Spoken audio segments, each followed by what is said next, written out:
Alright, you guys asked for it. I'm not too sure you're going to be happy with the result, but it is finally time for us to talk about Austin and Ally. Hello everyone, my name is Caitlin and welcome back to my channel. So yes, today we are finally talking about one of Disney Channel's most iconic friends to lovers story, which is of course Austin and Ally from the series of the same name. Now just to give a little disclaimer, which is the fact that I actually didn't watch the show while it was airing. I watched the first season as a kid and I loved it, but by the time the second season had come around, I had just moved on to other things. But I did revisit the show a few years back once this channel really started to take off, and I never finished it. I made it to season 4, which I didn't really enjoy, and so I just stopped watching altogether. So this was actually the first time that I ever watched the series in full. That is, if you count watching it at 2x speed and pausing it every 5 seconds to take notes as watching it. And so yeah, this was an interesting ship for me to cover because it's never been one of my personal favorites, but it also hasn't been one that I particularly disliked for any reason. I just kind of felt neutral towards it going into this video. But I know that they are very beloved by many of you, and so as always, I am very excited to share with you guys all of my thoughts and feelings. Before we jump right into it though, this video is sponsored by Monopoly Go. Now Monopoly Go is more than just a game. It's an online resort where you can be anyone and indulge in almost anything you desire. It's like having your own New York, your own London, your own personalized hotel, and all of your fun endeavors right at your own fingertips.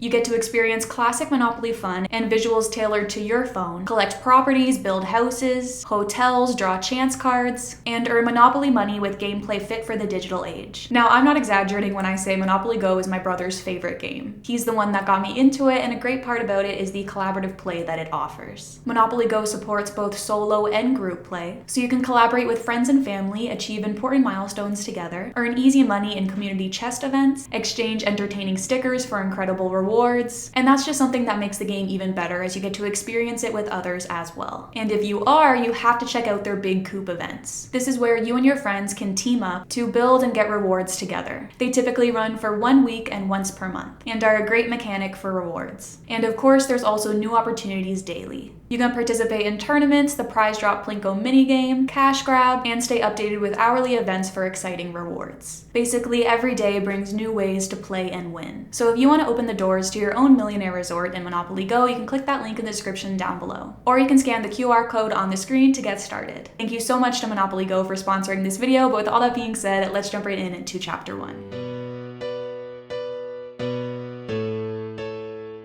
So of course, Austin and Ally meet in the very first episode of the series. We see Ally, who works at her dad's music store, and Austin comes in and he kind of causes some havoc by playing the drums that are for sale in the store with some corn dogs. So Ally comes over and she tells Austin to stop playing the drums as that's against store policy. Then she notices that he's playing with corn dogs and lets him know that there's also no food allowed in the store either.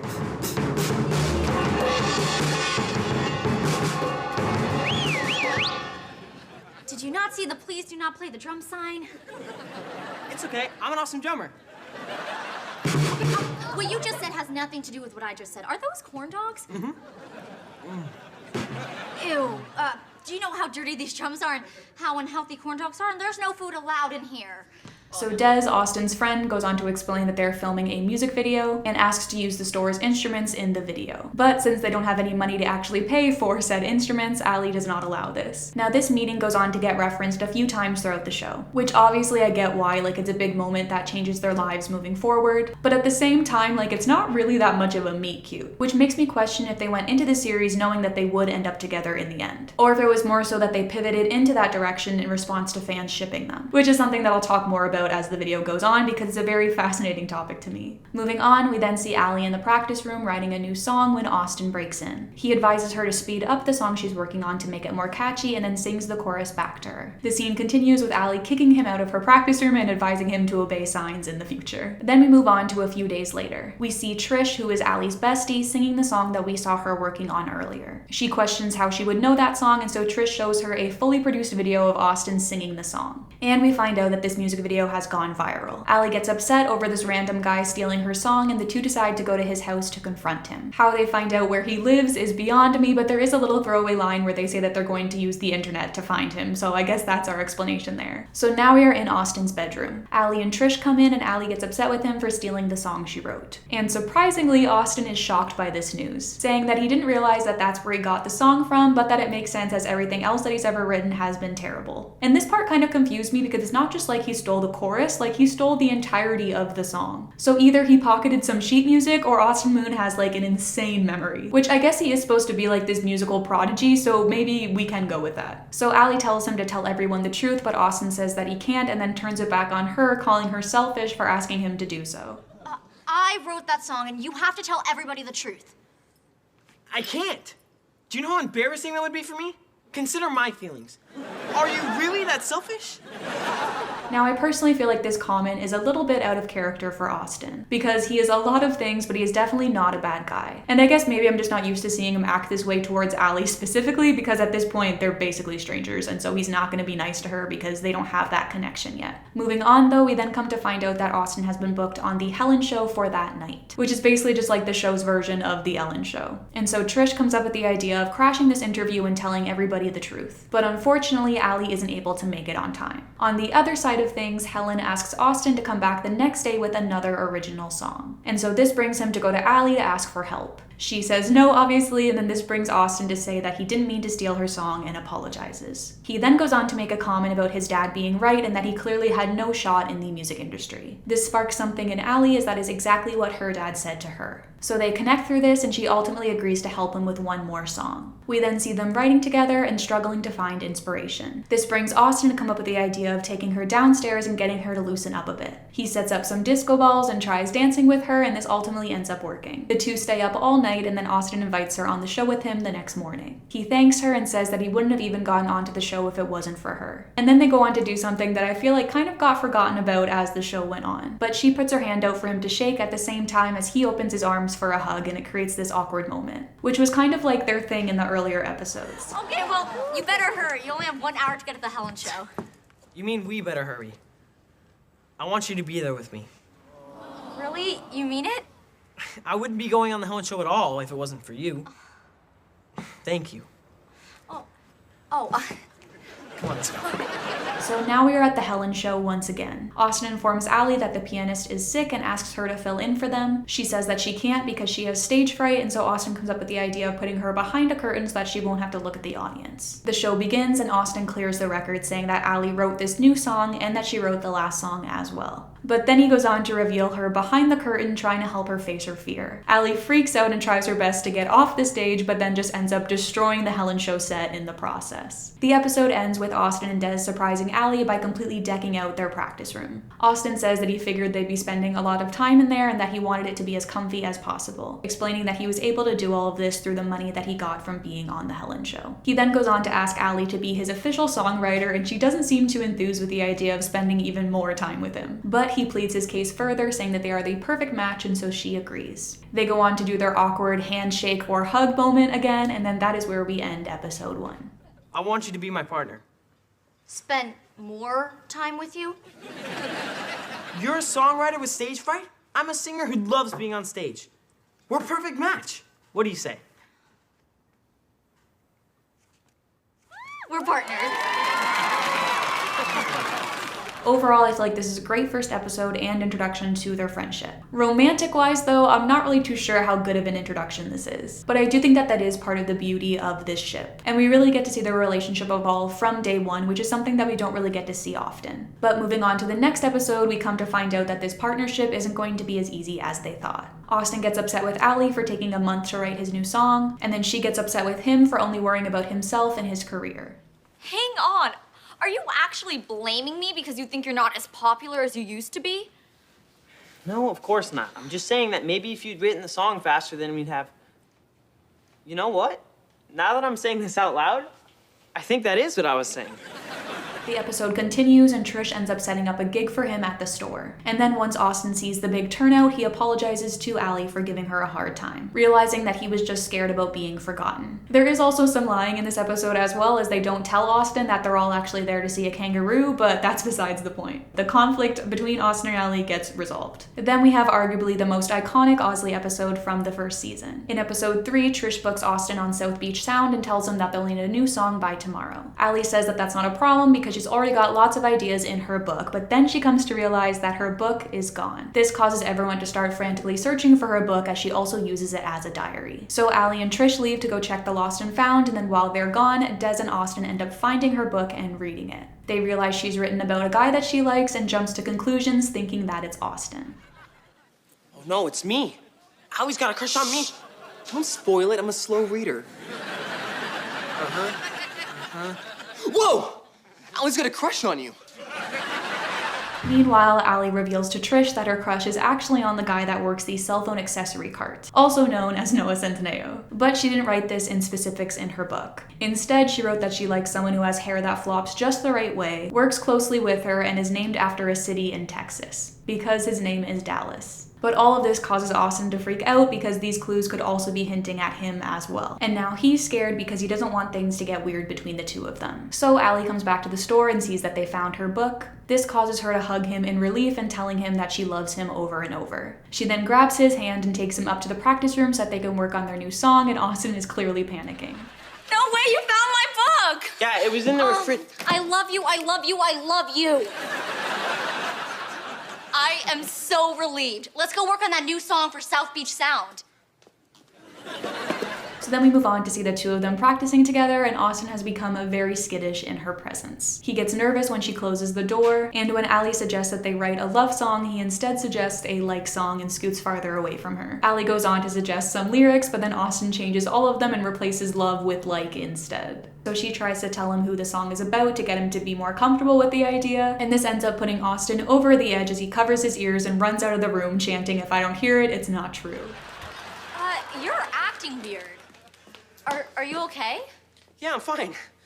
Just not feeling this love song. Austin, I'm really feeling this one.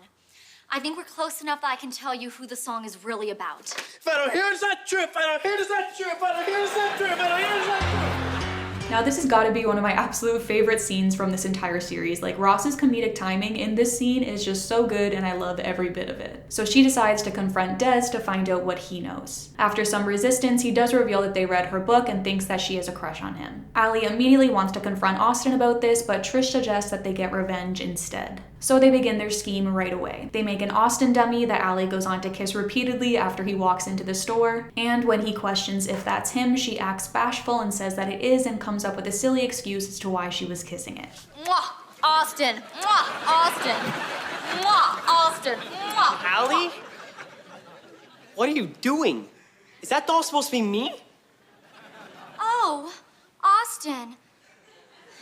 Hi. Yes, it is.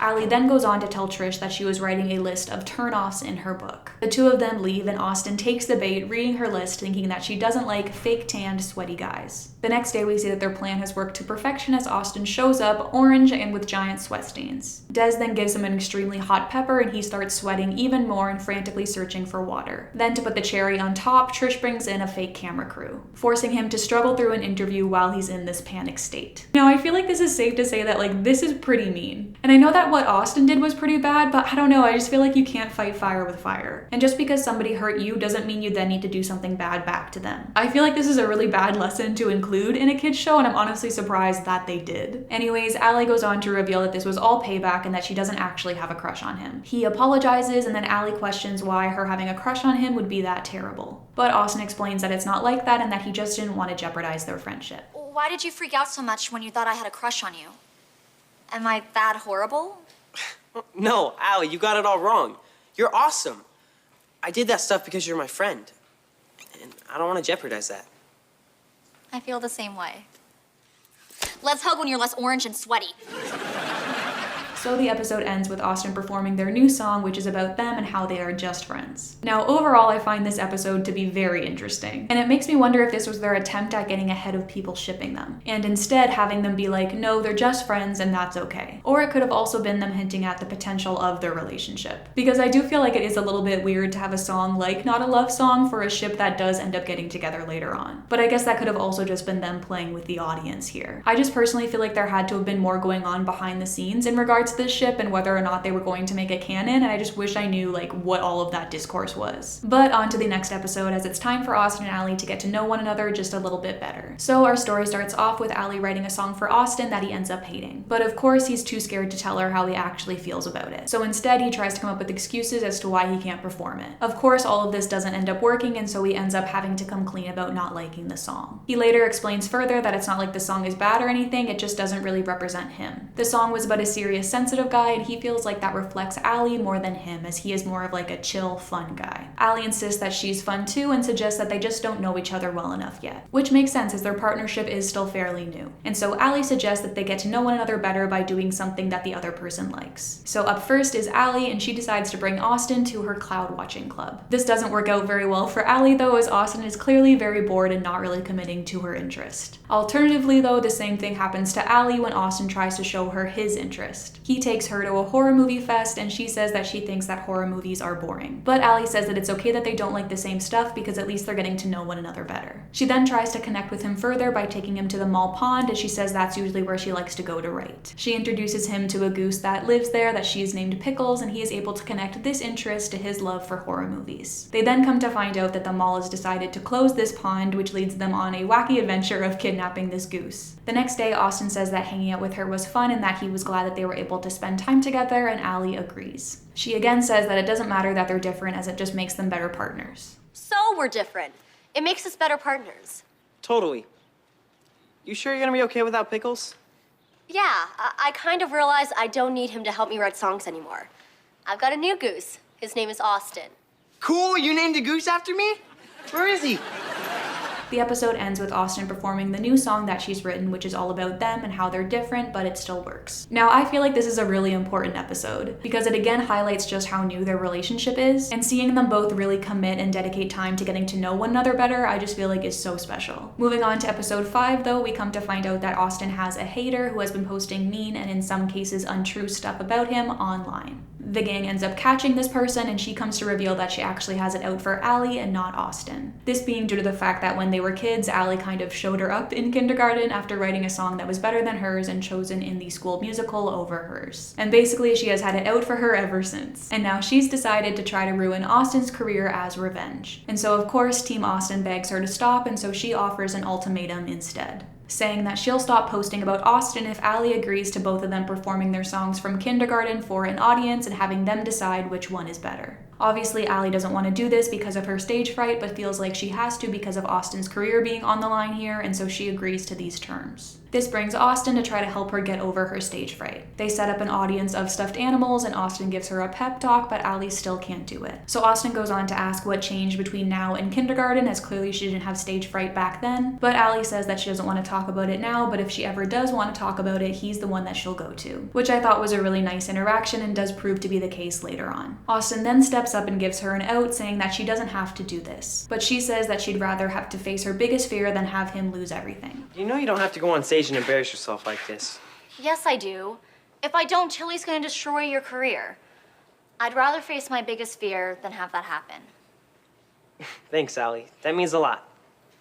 You're gonna sing as beautiful as the sunset out there. Now again, I feel like this whole interaction is just so sweet, and I just really like this episode. I love seeing the two of them making these sacrifices for one another, and I just feel like it shows how strong their connection is already. This brings us to their performance, where Allie struggles in getting any words out. This causes Austin to jump on stage, announcing that he's going to be singing a song instead. Allie questions him, but he says that he doesn't care and that he'd rather see his career get ruined than have to watch her suffer. So basically, he's just going on to make the same sacrifice that she was going to make for him. Which again, I just feel like goes to show how deep their connection already is. And what's so neat is that we've actually seen it grow to this point. What are you doing? I don't care if Tilly destroys my career.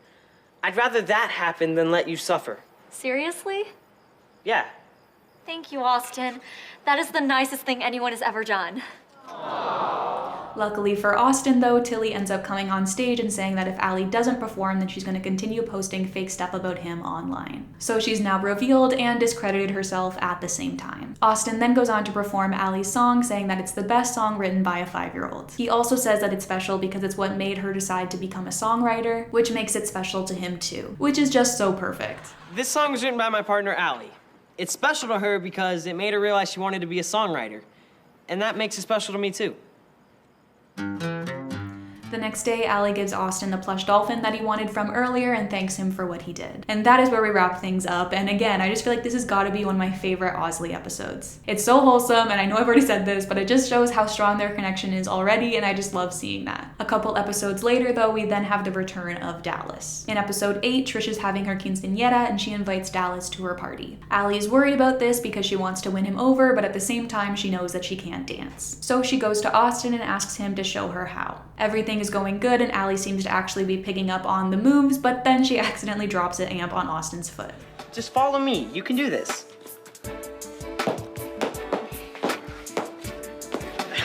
Hey, I'm getting the hang of this. Okay, now I'm gonna spin you. No! Allie apologizes, and even though Austin now has a sprained ankle, he still goes on to help her by having Des fill in for him. Moving on to the party, we see Austin encouraging her to go dance with him and giving her advice when she's too nervous. Later, Allie does muster up the courage to go ask him, but unfortunately, he says no. This leads Allie to hiding under one of the tables in embarrassment, and Austin goes to comfort her once again. I'm so embarrassed. I can't show my face in front of Dallas. Forget about him. He's not that great. You're right. I don't even remember why I like him. Just because he has dark hair and kind eyes and a great smile. Okay, I remember exactly why I like him. That guy doesn't know what he's missing. You're awesome. But their moment is cut short once Austin has to go and perform for what they think is a club owner that could get him booked on a national tour, which is why a sprained ankle was even more of a big deal. But what I love is that he never made Allie feel bad about it, which again I feel like just goes to show how great of a guy he is. So Allie encourages him to go and perform as there's only time for one final song. Austin goes up to do this, but then once he sees Allie sad in the crowd, he decides to spend their last song by dancing with her instead. I really wanted to sing for you guys, but there's only time for one song. And I'd rather spend that time dancing with one of my best friends. Austin, what are you doing? You're missing your chance with Emilio. Hey, it's more important that the coolest girl here finally gets her dance. Hit it! Now, I mean, like, come on. Like, what a great moment. This episode is just so sweet and probably another one of the best ones from season 1. So the two of them go on to dance together, and she thanks him for making that sacrifice for her. And in regards to the two of them as a couple, I feel like this has gotta be hinting at them. This is the first episode that I've seen so far that actually has me feeling like they wanted us to ship them, and all of this was intentional. And maybe I'm overanalyzing this, but I just feel like we haven't really gotten that many romantic undertones in this ship so far. And just to compare them to another Disney Channel ship like Sunny and Chad, for example, who also met in the first season of their series and then became a couple in the second. I feel like with Sunny and Chad, you could tell that there was romantic tension by like their second episode together. Whereas with Austin and Allie, it's just not as clear to me. But maybe that's just the fault of their formats, like using a friends to lovers situation versus an enemies to lovers one. None of this is necessarily a bad thing. I'm just personally trying to pinpoint like where I could see some romantic undertones happening, and I feel like this episode could be it. But I'm talking too much, so let's move on to episode 9. So Austin gets booked for a radio interview, and then Des makes a comment about Allie not getting any recognition. This brings Allie to writing a song about how it feels to always be in the shadows. Austin overhears this song and then goes on to question her about it. She does a bad job of pretending that she doesn't care about the lack of recognition, and Austin tries to encourage her by telling her that there's no way he could do any of this without her and that she's awesome. You don't care about all that stuff Des said, do you? About being invisible and not getting recognition? Does this look like somebody who cares?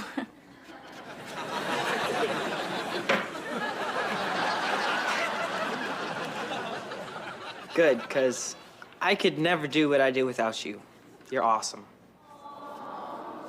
Thanks, Austin. Now, if there's one thing that Austin Moon is good at, it's complimenting Allie. So now Austin is sad that Allie has just written this amazing song, but nobody is ever going to be able to hear it. So he comes up with the idea of playing her song on the radio instead of his. And that's exactly what he goes on to do, which leads the radio host to then request that him and Allie come on the show next to perform. So now Allie doesn't know what to do, as she feels as though she can't back out, but she also knows that she can't do it because of her stage fright. This leads to Austin trying to help her get over her stage fright once again, but when that doesn't work, they come up with the idea of having Trish pretend to be Allie instead, which of course does not end up going as planned. The episode ends with Allie thanking Austin for trying, and he says that it doesn't matter if the world thinks that she's talented, he always will, and they hug. Thanks for trying to share the spotlight with me. Listen, it doesn't matter if the world doesn't know how talented you are. I always will.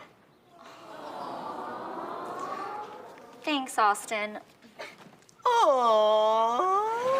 Now, overall, I feel like this is another sweet episode that has some truly great relationship development. And it's also just nice to see how much compassion Austin has for Allie. I feel like I should mention that there was a little bit of lying in this episode as well, though. When Austin plays her song on the radio, he says that they played it on accident when that was not the case, and he actually purposely brought her song to be played instead of his. But I can kind of excuse this because he owns up to it right away, and it was done with good intention. Which is another thing that I really like about his character. Because yes, he makes mistakes time and time again, which we will see more of throughout this video, but he always owns up to them and apologizes and makes it up to the person that he's wronged, which is just so great, and I love to see it. And we see this happen again a couple episodes later. So Allie is upset with Austin for not respecting her time and showing up late or not at all to their rehearsals. This causes Austin to want to do something special to make it up to her. And he does this by stealing a guitar from her shop, which is not exactly the best start, but stick with me here. He then gets the guitar signed by Bruno Mars and returns it to her. Unfortunately though, in the middle of all of this, Allie accused Austin of being this mall thief that's been going around. So now they have to go on this wacky mission to catch the real one. And Austin goes above and beyond again here as well by getting there early and hiding in the piano to catch him. Then in the end, he gets Allie a calendar and promises to be there for her whenever she needs him, declaring an end to Austin time and only Austin and Allie time from now on. I want you to have this calendar. It has all the dates I'm available to work with you. But it's blank. Yeah, you fill in the dates. And whenever you need me, I'm there. No more Austin time. From now on, it's Austin and Allie time.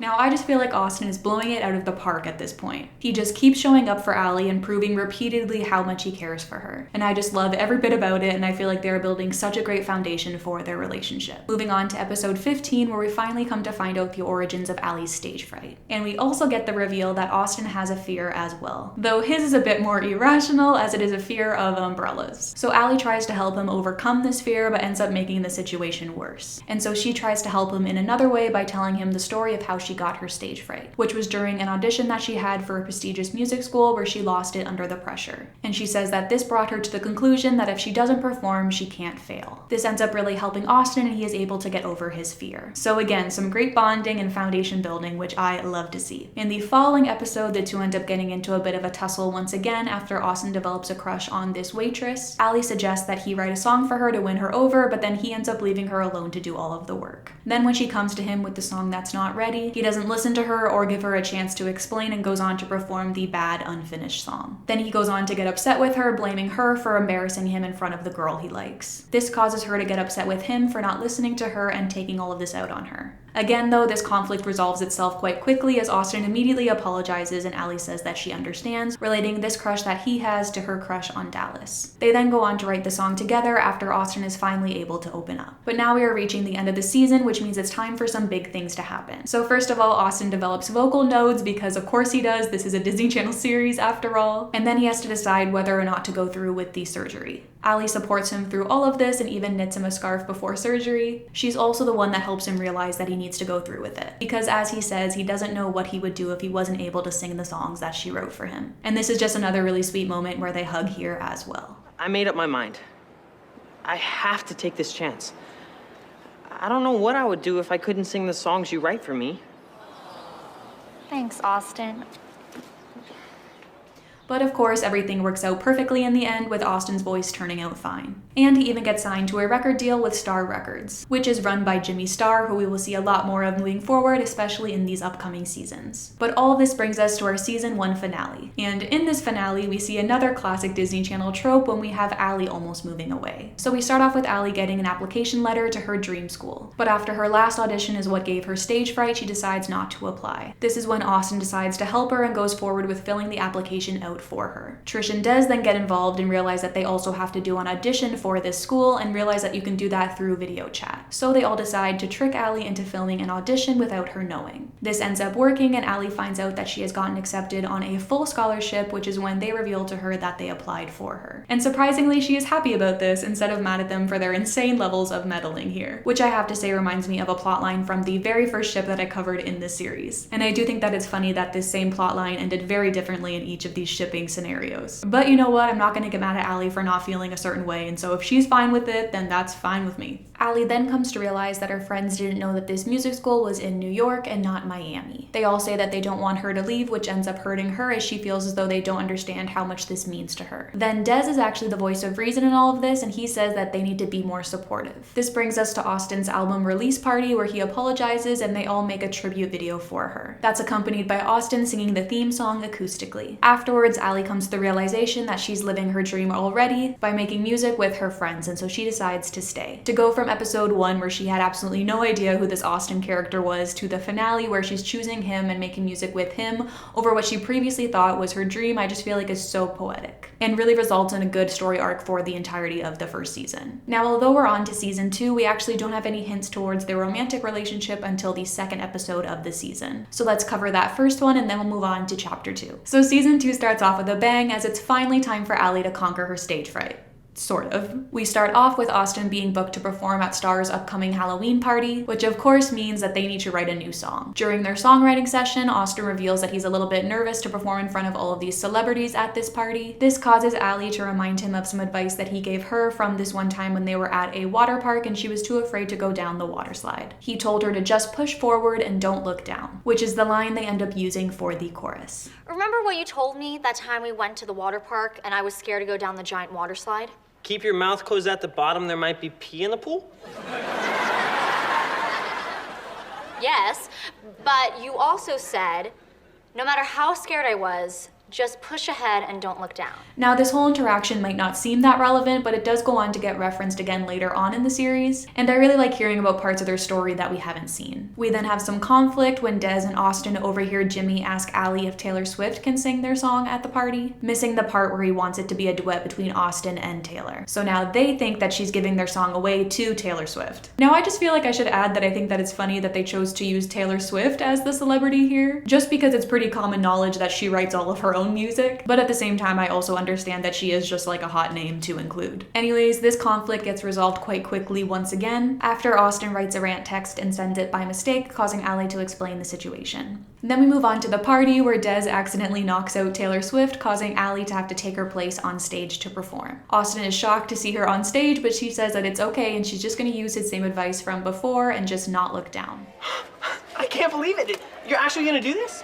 Just like at the top of the water slide. I'm gonna close my mouth and not look down. Okay, but open your mouth when it's your turn to sing.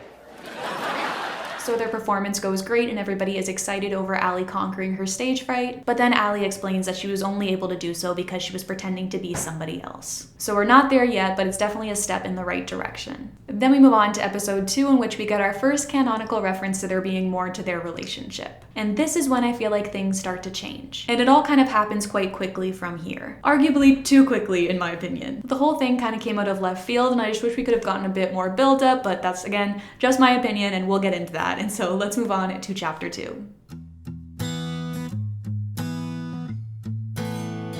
So it's quite a quick moment in the episode, but it definitely needs to be highlighted. To summarize, Austin and Allie suspect that there could be something more going on between Trish and Des. And they're a bit worried that this could change the dynamics of their friendship. And then this is when Allie suggests that they would feel the same way if the two of them were dating, and then things get a little bit awkward.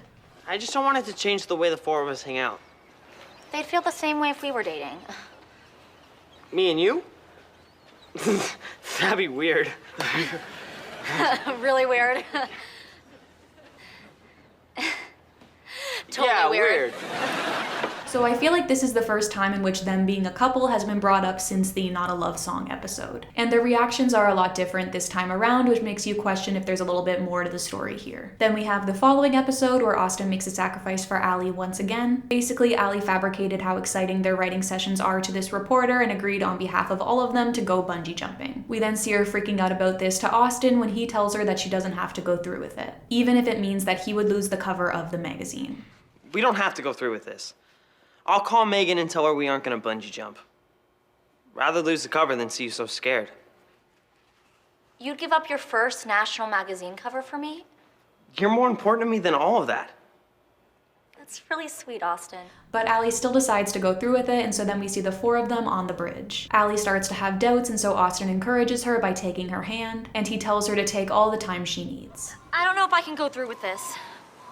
Hold my hand. We'll jump together. Give me a second to think about it. Take all the time you need. Now, I definitely remember this moment sticking out to me when I watched the show for the first time a few years ago, and I get why. It's very sweet, and I feel like it's safe to say that now the romantic undertones have truly kicked in. And the Austin sacrifices continue into the next episode as well. So after Allie accidentally gives away all of her store's instruments, Trish comes up with the idea of hosting a fundraiser with Austin performing at it to get the money back. Austin immediately agrees to this, saying that he would do anything for Allie, which honestly I feel like we already know at this point. We'll stream the fundraiser live so people can donate online. And I can perform. Austin, that would bring in a ton of donations. It will totally save me. Thank you. You know I'd always help you. But then Austin gets grounded and it looks like he's not going to be able to make the performance. Or so we thought, because then he ends up sneaking out and goes to her anyway, saying that he just couldn't let her down. But now it's time for things to really take a turn as we are then introduced to the new character, Kira. So she is cast as the love interest in Austin's new music video, which he is happy about at first because she's really pretty, but then he's not so happy about it when he realizes that she has really bad breath.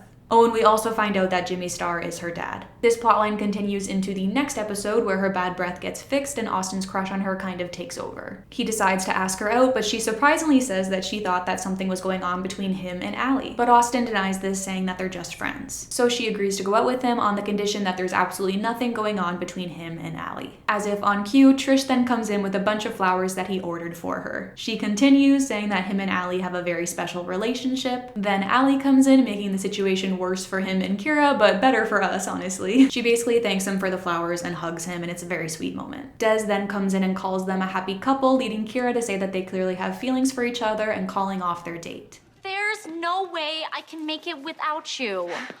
Aw, thank you so much, Austin. This is the sweetest thing ever.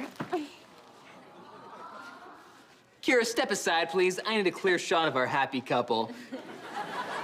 So now Austin is disappointed because he really wanted to go out with Kira. Allie tries to help, suggesting that he do something super romantic to show her how he feels. And then she offers to help him plan the perfect date. And then this leads them into doing a little bit of a role play situation, where things start to get a little bit too real after he puts his arm around her and the two of them share a moment. It honestly looks like they're about to kiss until Des interrupts them. I'll lean in, put my arm around her.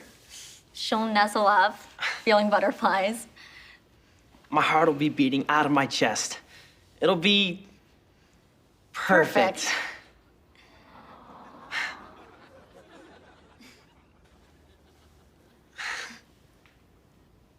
But now this is where I have to share my somewhat unpopular opinion here. Because besides the fact that part of me does feel like this is all kind of coming out of nowhere, I do wish that we could have gotten just a little bit more scenes like this one. Just with the two of them realizing that there could be something more between them, but still being too scared to say anything or admit to it. Because instead, this scene is immediately followed up by Allie going to Trish and telling her that she has feelings for Austin, which I also just feel like comes way too quickly. Maybe it's more realistic this way, but I personally feel like this ship would have a bit more of an effect on me if they did more of like a slow burn approach and had like 7 more scenes that were just like this one. And I feel like if they did it that way, then maybe it wouldn't feel as much like these feelings kind of come out of nowhere for me. But again, maybe that's just me. Maybe I'm the only person that feels this way. I have no idea. I mean, we did just get a season of them where practically nothing happened romantic-wise, but that's also kind of my point in that absolutely nothing happened. It's just hard for me to root for them when we haven't really seen much of their development, like romantically speaking, that is. And I just personally find that disappointing because I definitely think that they could have dragged the story out for longer, and I think their story arc as a couple would have really benefited from that as well, instead of what they decide to do, but we'll get to that. So like I said, Allie goes to Trish and we see that she has been panic buying things for his date with Kira.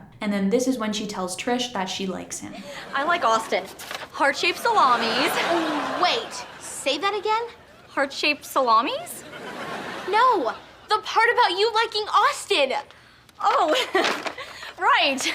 That. Yeah, I like Austin. Allie, this is huge!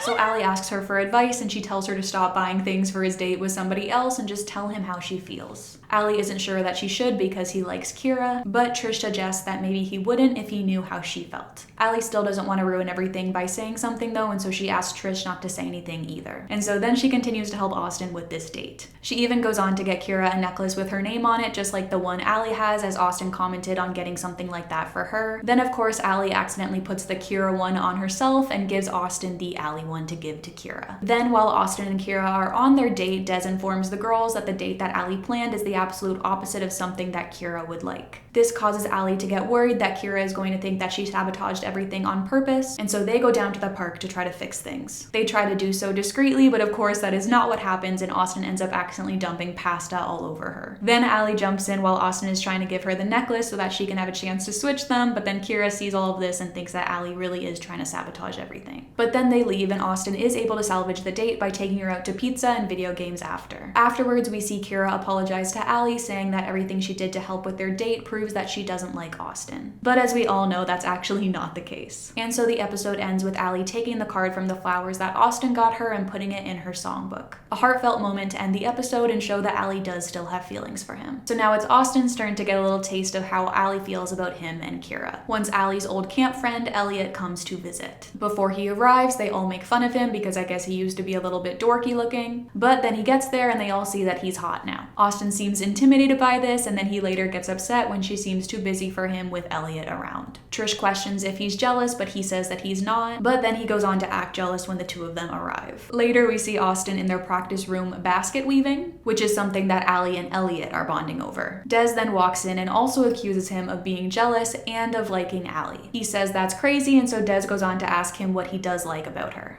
Austin then goes on to list a bunch of things like writing songs with her, how he can talk to her about anything, her smile, and the way she laughs. But then his list goes on to get a little bit less platonic when he ends it mentioning how when they play piano and their hands touch, which is a feeling that he says not even Kira gives him. This causes him to realize that he does like Allie, and Des suggests that it's more than like and that he loves her. Oh, and I really like when we're playing piano and my hand accidentally touches hers. I get this awesome feeling that no one, not even Kira, makes me... Oh, man. I like Allie. Oh, it's more than that, buddy. I think you're in love with her.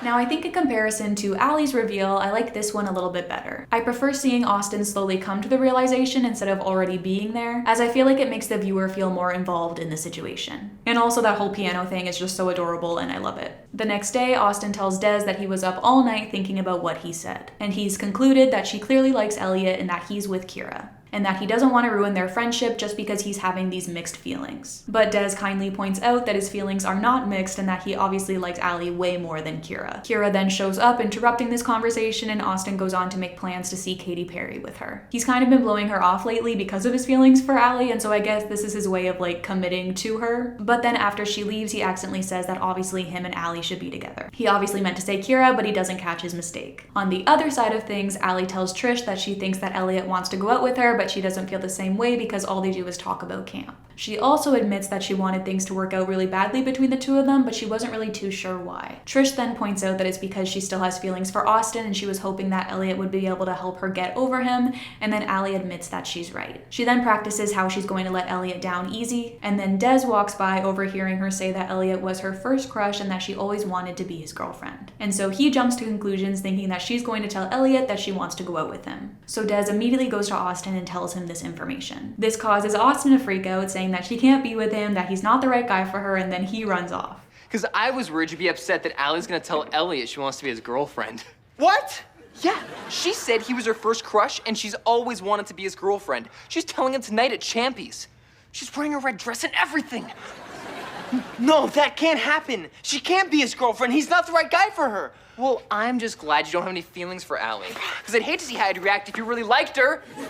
So then we are at the restaurant that's hosting the trivia night that Allie and Elliot are going to. And then to Kira's disappointment, Austin and her end up crashing this date instead of going to Katy Perry. He then goes on to get extremely competitive with Elliot, refusing to leave until he beats him at something. Kira and Allie are both confused as to why both of them care so much about trying to beat the other person. Then when Austin claims to have won, he asks Allie if she still wants to be his girlfriend now. This causes Kira to realize why he cares so much, and she leaves with Austin running after her. Elliot questions if what Austin said was true, and Allie says that she just wants to be friends, in which he agrees. Meanwhile, Kira tries to get Austin to admit that he does have feelings for Allie. He ends up half admitting to it, saying that he's confused, and so Kira tells him to call her when he's not confused, essentially breaking up with him. Later, we see Trish and Allie question as to what Austin was on about and what made him so competitive, and it's Trish who suggests that maybe he was jealous and that he likes her. This causes Allie to want to tell Austin how she feels, but Trish advises her not to rush things. But it seems like it's a bit too late for that, as the episode wraps up with another Osley moment. Allie finds Austin in the practice room and he goes to explain when Allie tells him that he doesn't have to. They then go on to work on their new song and their hands touch while they're playing the piano, just like how Austin described earlier. They share a moment and lean in, and again it looks like they're just about to kiss when Allie suggests how the chorus will go, and then they get back to work.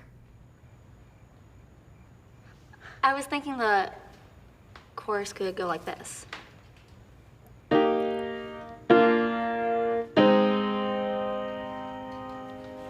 Yeah, that'd be great.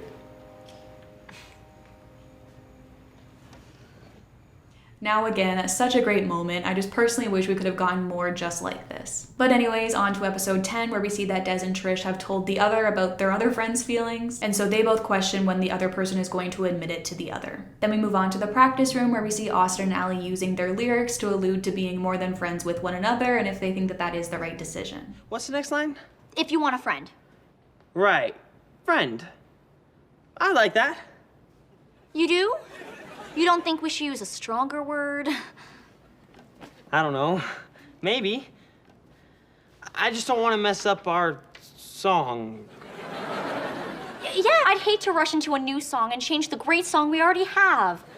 Now, I hate to sound like a broken record, but again, I feel like this is happening way too fast. In the following episode, they were completely unaware of the other person's feelings, and now they're basically talking about them in like third person. And Des and Trish as well, like when did they find out about the other person's feelings? We never even saw them find out about this information, and so it almost feels like we missed a step here. I guess it's one of those things where I can just assume that like everyone knows, they just haven't admitted to it yet, but I feel like for that to really work, we would have needed more of this in-between stage. And like overall, I just found the start of this episode to be really jarring. Anyways, Des questions Austin as to what he's going to do, and he says that he likes Kira and Allie and that he just doesn't want to hurt anybody. Meanwhile, Allie tells Trish that she knows he has feelings for her, but that for all she knows, he could still like Kira as well. And again, I question how she already knows that he has feelings. Maybe she just knows him that well, and if that's the case, I am like super jealous of Allie because I'm the type of girl who really needs that verbal confirmation. Because I used to be on like date 3 with somebody, we could be kissing, texting all the time or whatever, and I would still be sitting up at night and being like, I wonder if they like me.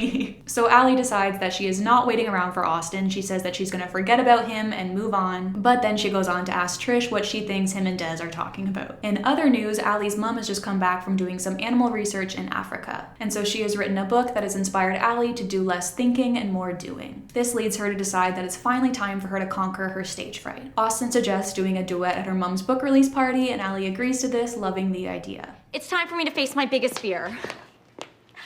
I'm gonna perform on stage. Oh, Allie, we can perform a duet together at your mom's book release party. Allie, that would be amazing. I'm gonna do it!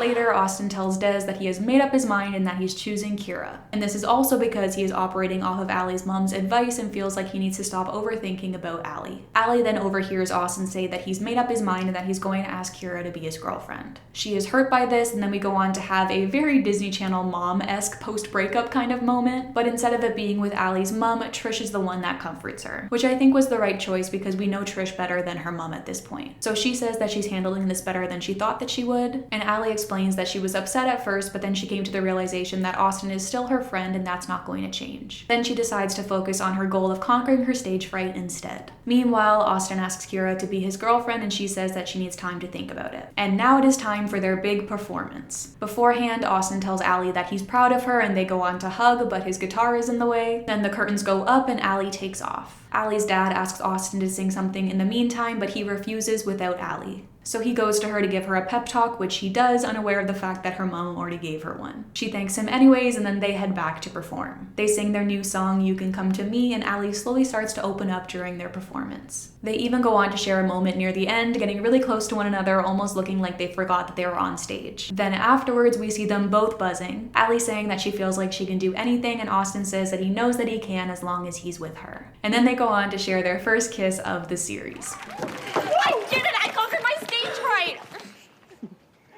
I always knew you could do it. I'm glad you're up there with me. That was incredible. I feel like I can do anything. I know I can do anything, as long as I'm with you.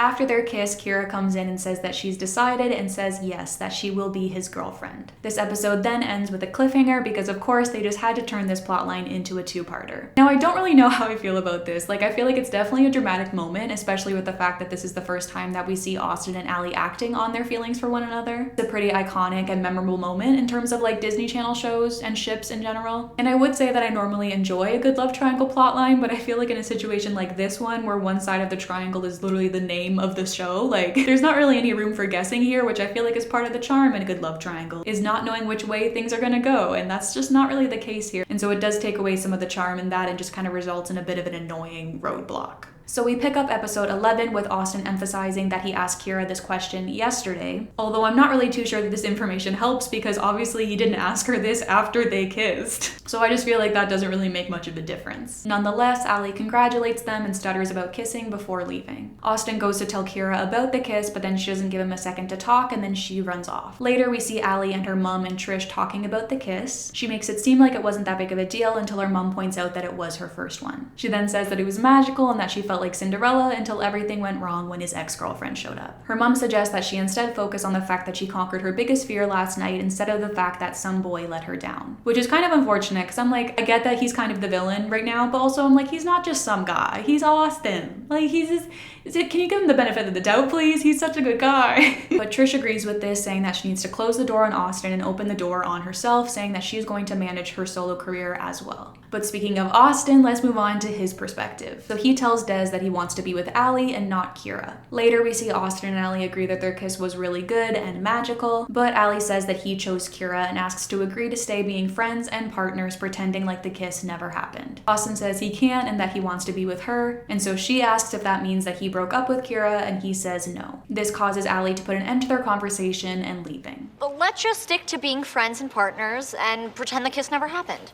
I can't pretend it never happened. Allie, I want to be with you. Oh, so you broke up with Kira? Well, no, not yet. Bye, Austin.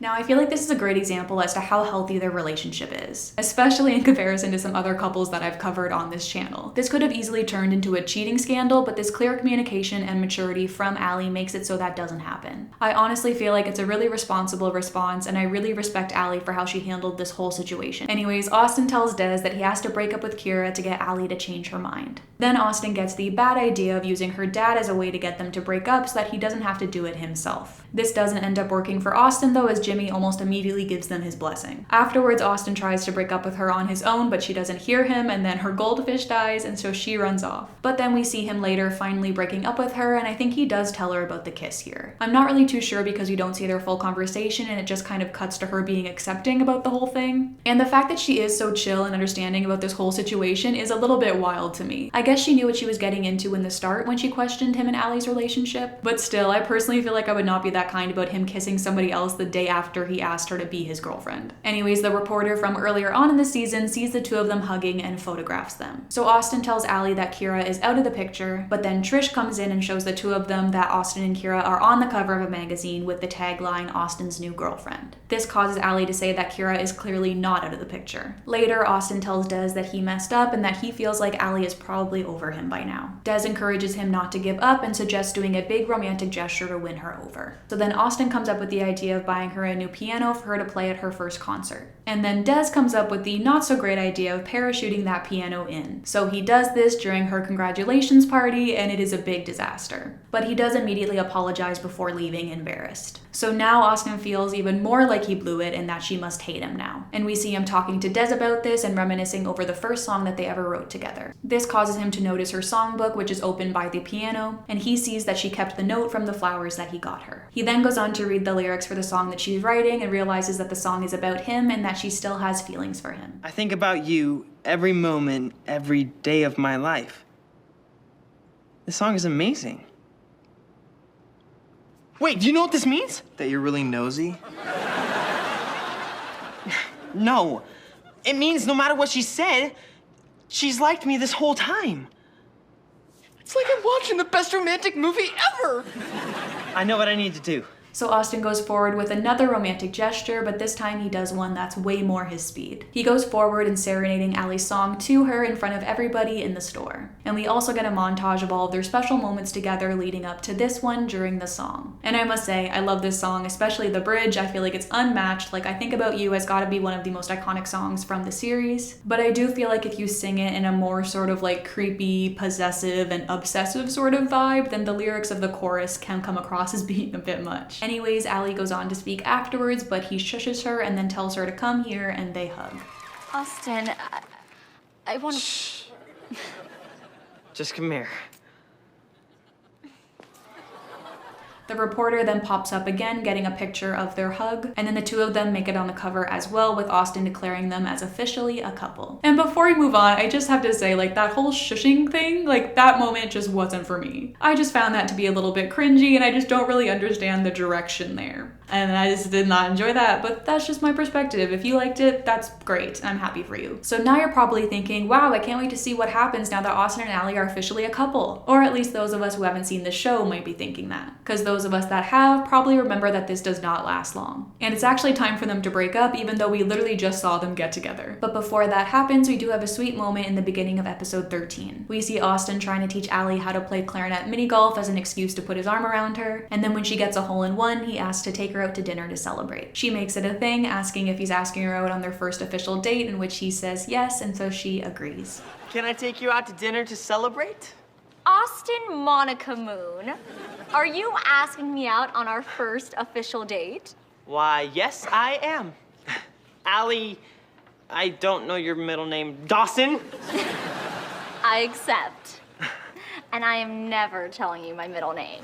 Now, as much as I've complained about how quickly things have escalated, I did really like that moment. And I didn't really talk about it, but I feel like I also did really like the ending of the last episode as well. Like, that was all very iconic and adorable, and I loved it. Like, I had my gripes about how they got together, but at this point, I'm sold. Like, they're being very cute, and I'm here for it. And this just makes me even more annoyed because I'm enjoying them right now, and now they're just gonna have them break up in 5 seconds. Which, again, just has me questioning the pacing. Like, why have them even get together in the first place if you're just gonna break them up right away? Because then instead they could have taken this beautiful romantic moment and having them get together and whatnot and moved that to the end of this season and then had them date a bit in the 3rd season and then break up and get back together as they were going to do anyways. Because instead of doing that, they just took this whole plot line and do it again in season 3, which we will get to when we get to. I should get back to what I'm supposed to be talking about. So then we see them on their first date, which starts off very awkwardly as they both don't know what to say. So, how cool is this fork? Very cool. 4 prongs. Is it cool if we stop saying cool? Totally, yes.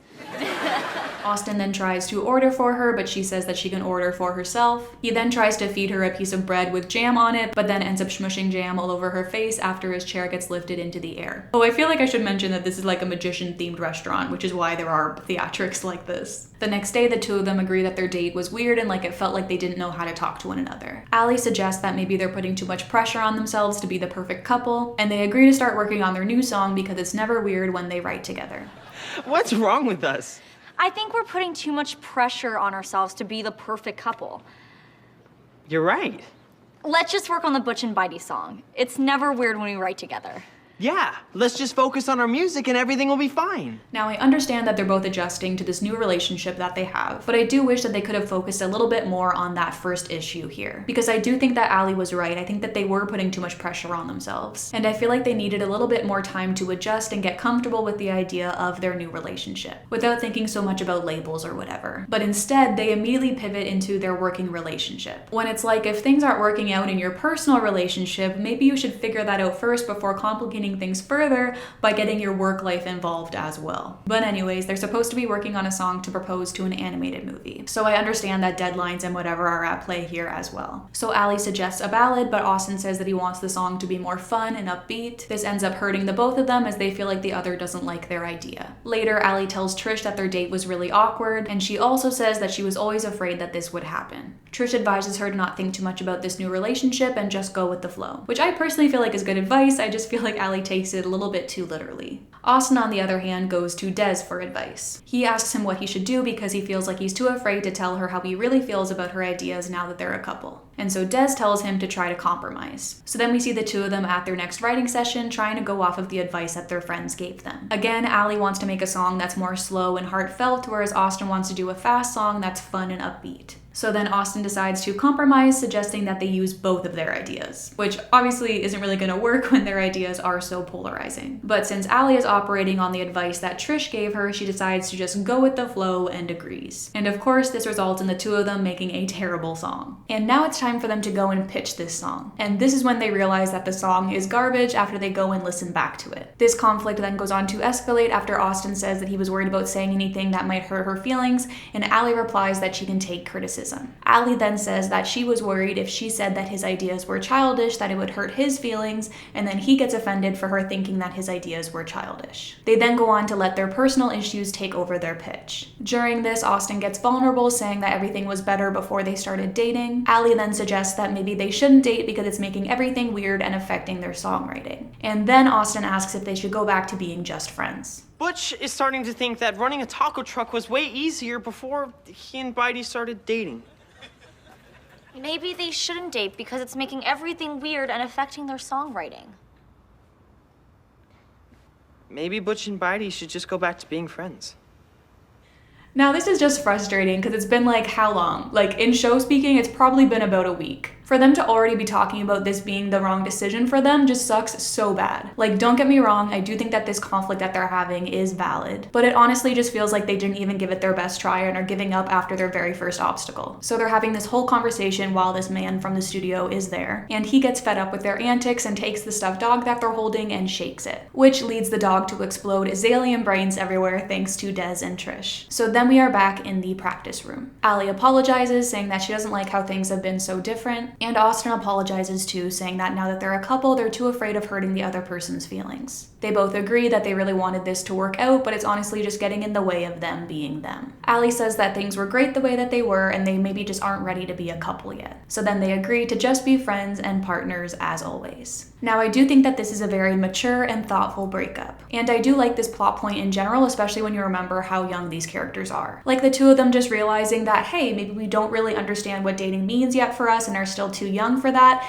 is a good concept. But I just feel like that's not exactly how they frame things here. And so then again, I go back to the fact that part of me just feels like they didn't really give it their best shot, especially because they realized what they were doing wrong and apologized for it. So I don't understand why they couldn't at least have tried to continue forward while now learning from their mistakes and trying not to do that again. That way we wouldn't have to immediately go back on all of the progress that we just saw. Which I guess they do an okay job of making sure that doesn't happen, just in the fact that they do move forward not as a couple, but in some senses they do still act like one. But back to the ending of this episode. So we then have the return of are we gonna shake hands or hug in this situation, just like from the previous season. They end up hugging and Allie asks if this is just a hug as friends, and Austin says yes. She's okay with that, but then she asks him not to let go yet, and he says that he wasn't going to, which is some nice foreshadowing, and I do really like this moment.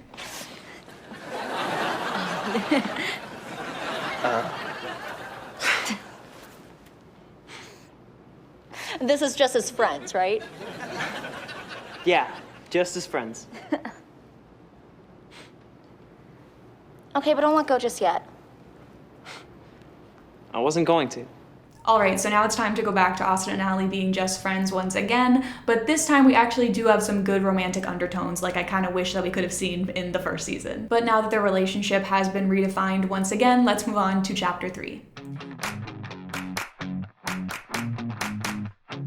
So we wrap up episode 13 with the two of them back at the Illusions restaurant. They both agree that the restaurant is a lot more fun and less awkward when they're not on a date. And then we go back to the Austin and Allie relationship dynamics that we came to love from the first season, which mainly consisted of Austin making sacrifices for Allie whenever she needed him to. So in episode 14, Austin offers to do all of Allie's errands for her so that she can go and have a relaxing spa day. But then when he ends up losing a family heirloom of hers, he comes clean right away and they all work together to find it. In episode 15, when Allie gets trapped trapped in an unfair contract, he helps her out of it and conducts his schemes so that she can perform for a bunch of record execs on her own. Then we start to see that Allie focusing on her solo career hasn't left her with much time to write with Austin. And so he decides to try writing a bit by himself. But then the only song he's able to come up with is a little jingle for a Boy Scout group. He shows the song to Allie in hopes that she'll feel bad for him and write something for him to sing instead. But unfortunately, by the time that she's able to admit that it's no good, it's already too late. This leads them to coming up with the scheme of having the TV crew go on the camping trip with them with this Boy Scout group so that Austin could perform the song in context. But then this ends up backfiring after the TV host just requests that he sing his actual song afterwards. In the end though, they're actually in a strange way saved by this bear crashing their camping trip and everybody running off in fear. But the main reason why I wanted to talk about this episode was because of this moment that Austin and Allie share in the end of it. Allie apologizes for not having enough time to write with him. He says that he understands and they both hope that they're going to be able to make this work. Then they go on to hug for longer than necessary, as they do so well, and Allie says that she can't imagine writing songs without him. Honestly, a great moment and probably another one of my favorites from this season. We'll just have to figure out how to make this work.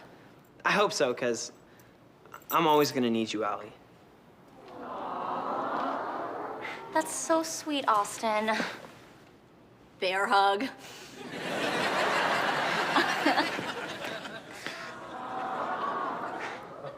I can't imagine writing songs without you. It would be unbearable. Moving on, we then have the return of Kira in the following episode. This happens after Trish sends Allie's new song to Jimmy and he wants to give it to Kira as her debut. But Allie says no, as the song is too personal to her, as it's all about how she overcame her stage fright. But then we go on to see the gang accidentally record over Kira's actual new song while they were messing around in the sound booth. Once Jimmy finds out about this, he kind of overreacts in my opinion and takes the whole thing personally, releasing Austin from his contract. And then this is when Allie comes through and ends up making a sacrifice for Austin this time. So she goes and talks to Kira and explains the situation, asking if she'll talk to her dad for Austin. And to top it all off, she offers her song in exchange for her doing this. Austin quickly finds out about this and begs Allie not to do it, but it's already too late. And then in a weird turn of events, instead of Kira taking Allie up on this, she instead calls her up on stage and gets her to perform her song at her debut concert instead. Which was honestly just like really weird to me. Like, I get not wanting to take her song, but to instead call up the girl that your boyfriend left you for at your own show to perform, I don't know, the whole thing just felt really odd to me. And to see her make sacrifices for this group of people that haven't really been the best to her just kind of rubbed me the wrong way. And it almost feels like they get excused for this behavior because they are the main characters of the series. Also, like, imagine you're there to see the debut of this new pop star and then this other nobody comes on stage and starts singing. Like, I feel like I'd be so confused. Anyways, after all of this, Kira says that she will talk to her dad about Austin, but then Jimmy comes over and says that he overreacted and takes Austin back. But then in typical Austin Moon fashion, he asks him not to take him back, but to take Allie instead. Jimmy decides to sign them both, but then Trish intervenes, saying that they actually have a lot of record execs interested in Allie and that they'll have to get back to him. Then a couple episodes later, we have the debut of the absolute best Austin and Allie song of all time, but that's just in my own opinion, of course. So it all starts off with Allie writing a new backing track for an Austin song and suggesting that he try writing the lyrics for it. She even gets him his own songwriting book and encourages him to write about his favorite things, the people he cares about, and to write what he knows. And this results in Austin writing the phenomenal song Steal Your Heart. Once his friends hear the song, Trish questions who the song is about, suggesting that maybe it's about Allie. And she's not alone in this, as the media starts to question who the song is about as well. The episode then takes a turn as the woman who we saw a couple episodes earlier who tried to trap Allie in a bad contract returns and claims that Austin stole the song from her. They're then taken to court where we see them essentially crash and burn until Trish realizes that if they can prove who the song is about, then maybe they have a chance at winning this case. So she puts all of his exes on the stand, minus Allie, and then when this doesn't work, she suggests that Austin perform the song live. This ends up proving her case, as while performing, she points out that he looked at every single girl in the room except for Allie, concluding that it's obvious that he wrote it about her. Allie goes on to question whether or not this is true, and Austin says that it is. That she told him to write about something that he cared about, and so he wrote about her, which is just so adorable. This leads her to ask if he still has feelings for her, and he says that he doesn't know, but what he does know is that he loves being friends with her and he doesn't want that to change, which is why he couldn't come forward in saying the song was about her. You told me to write about someone I care about, and that's you. Do you still have feelings for me? No. Yes. I don't know. All I know is I love being friends with you, and I don't want to ruin that.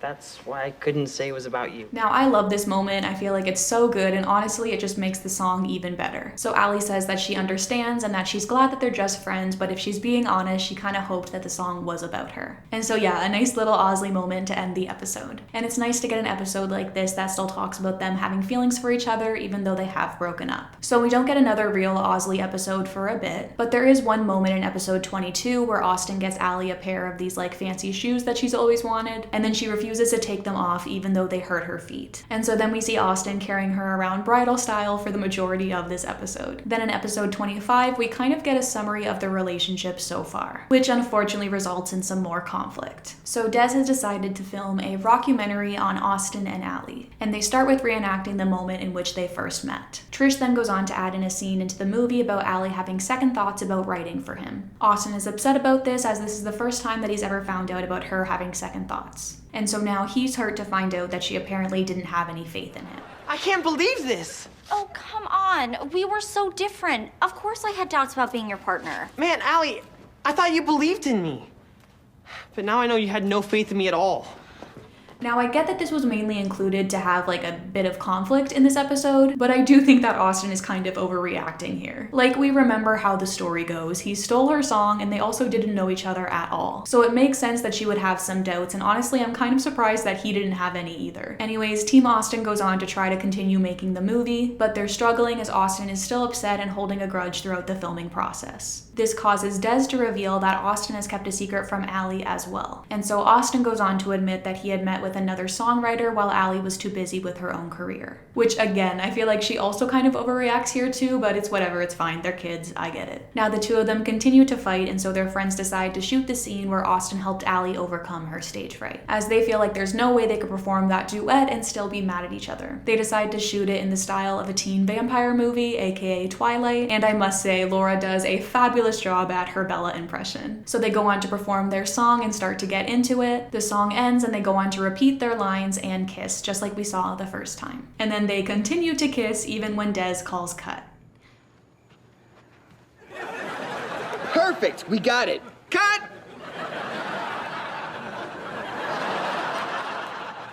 I said cut! Okay, you can stop kissing now. Well, I guess our plan worked. They don't seem mad at each other anymore. They don't, do they? Now, even though Des blocks this shot here, I do think that this is a really telling kiss. It goes to show that they do still have these feelings for each other, which I guess we already knew because they did admit to these feelings a few episodes ago, but still, it goes on to show that they do want to act on them and they don't hesitate in using this as an opportunity to do so. Afterwards, Austin apologizes and Allie says that she'll always be there for him. And she apologizes too, saying that their partnership is the best thing that ever happened to her. And so now that things are resolved, Trish goes on to ask what their kiss was about. They awkwardly excuse it as being just acting, even though we all know that that's not the case, and Des kindly points out the fact that they're both not a good enough actor for that. And now all this brings us to our season 3 finale. So Team Austin is getting ready to go on tour when Allie gets approached by Ramone Records to make an album. So now she has to decide between going on tour with her friends or staying back to work on her debut record. Trish obviously sees this as a no-brainer and tells Allie that she needs to take this opportunity. And then this is when Allie lets it slip that she's actually worried about being apart from Austin for so long and how that will affect their feelings for one another. So Allie breaks the news to Austin, and then the following day we see them getting ready to leave for tour, unsure as to if Allie is going to be joining them or not. And she does end up showing up, but it's to say goodbye. They share "I'll miss yous," and Austin says that he's proud of her. They go on to hug goodbye, and as per usual, it's much longer than necessary, and overall it's a very sweet moment. Guess this is goodbye. Have fun on tour. Good luck making your record. I know it's gonna be great. Now, I'm honestly just a sucker for goodbyes. Like, every time I watch this scene, it makes me want to cry, and I don't even know why. Like, I'm not even that big of a fan of this ship. But they both go on to leave, and then Austin runs back to give her a letter. And that is where we wrap things up, is this big cliffhanger moment, and we don't actually get to find out what's in that letter until season 3. And as far as finales go, I feel like this one is pretty good, as it leaves you with questions, but it also gets you excited for what's to come. So speaking of season 3, let's move on to that. So we start off episode 1 with Allie having a fantasy about Austin coming back, and they have have this big reunion where she runs into his arms. And we also find out that she hasn't been able to finish her album because she's been too busy thinking about Austin. Her dad goes on to interrupt this fantasy, reminding her that she still has a month until they come back. And then she keeps seeing his face on everybody in the store. And then we move on to Austin's POV, where we find out that he's in the same position as Allie and seeing her face on everybody as well. We then come to find out what was in that card as we see Austin FaceTime her after the show. He tells her that they're only going to be on the road for a few more weeks and encourages her to finally use that plane ticket that he gave her. And after some begging, she finally decides to join them for the weekend. Then we get a not so fun game of cat and mouse, in my opinion, with both parties constantly ending up in the wrong place. To the point where when they finally do reunite, they only have a couple moments together before Allie has to leave again. But their big reunion is still pretty memorable, as it's just like her fantasy as he takes her in his arms and spins her. Austin! I missed you! I missed you too! Austin asks if he's going to see her after the show, and this is when she breaks the news to him that she has to leave before it's over. So Austin goes on stage, but then comes back, begging her to stay. Allie says that she can't, but he insists, saying that everything is better with her. It's just that everything's better with you. My singing's better, my dancing's better, my everything's better. I know. And I write better when you're around. So he goes on to list all the things that are better with her, right? And I remember at the time watching it being like, oh, that's funny, because doesn't this go on to be lyrics for one of his songs? It doesn't. It's not an any Austin Moon song. It's actually from Phineas and Ferb. There's this one song where Phineas lists all the things that are better to do with a platypus, and I was confusing that with this. And I just thought that that was a fun anecdote to include here. Now, I just personally feel like this whole reunion is really interesting because they're not together anymore, but it almost feels like they are. And it's not just like romantic undertones like we've seen in the previous season. This time they're just like literally acting like a couple even though they're not, which is fine, I guess. Like they can do whatever they want. I just felt like I wanted to point that out. So Allie goes on to realize that she's been lacking inspiration, which is why she hasn't been able to finish her album, and that Austin is her inspiration, and so she decides to stay. And it's a cute moment. They hug and everybody's happy. I want you to help me finish the songs. I'm gonna stay with you for the rest of the tour.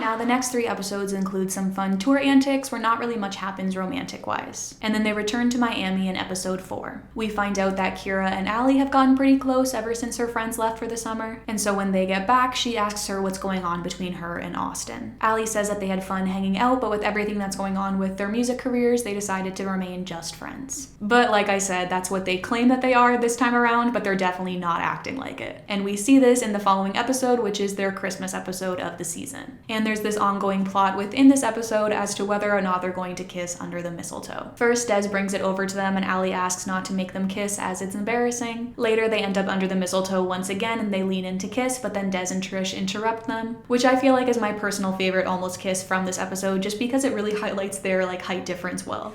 Hey, look, we're under the mistletoe again. What do you know?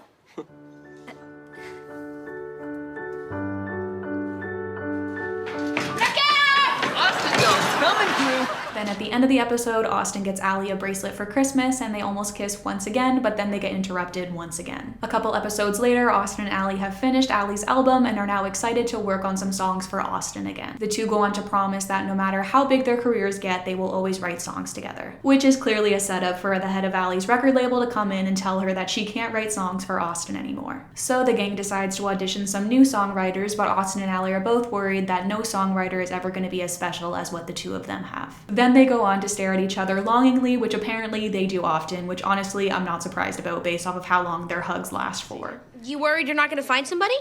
No, I'm worried even if I do, it won't be as special as what I have with Allie. I know, I feel the same way.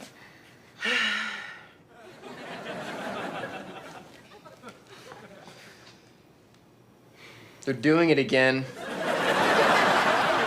Obviously, these auditions do not end up going well, and so Allie comes up with the idea of still writing for Austin but under an alias. And she chooses the name Roxy, which I personally find funny, especially considering the terrible wig that she also ends up wearing. So Austin and Roxy get booked to be on live TV, and somehow nobody recognizes Allie as being Roxy, which I can only chalk up to being due to the Disney Channel wig effect. But of course, their plan ends up backfiring after the head of Allie's record label wants Roxy to work with Allie. He then realizes that Allie is Roxy after he calls her and her phone rings. But this conflict ends up resolving itself quite quickly, as conflicts in the show usually do, but basically Allie stands up for herself and says that she's going to keep writing for Austin whether he likes it or not. He is impressed by this and says that he is going to let her keep writing for Austin. But everything kind of reaches a head in the following episode when Allie decides to take a note out of Nick Jonas's book and still get a little jealous. So we start off with Austin and Des ruining Allie's bake sale to raise money to save the manatees, and so she comes up with the idea of auctioning Austin things off instead, including a date with him. Des then gets into Allie's head about the potential of this date with Austin leading into something more. At first, Allie isn't fazed by this, saying that they're just friends, but then she starts to get nervous at the idea. Then in comes Sophia Carson, who bids $3,000 on Austin. She tries to outbid her, but then she ups the bid to $5,000, and Allie folds, considering the fact that she didn't even have $3,000 to begin with.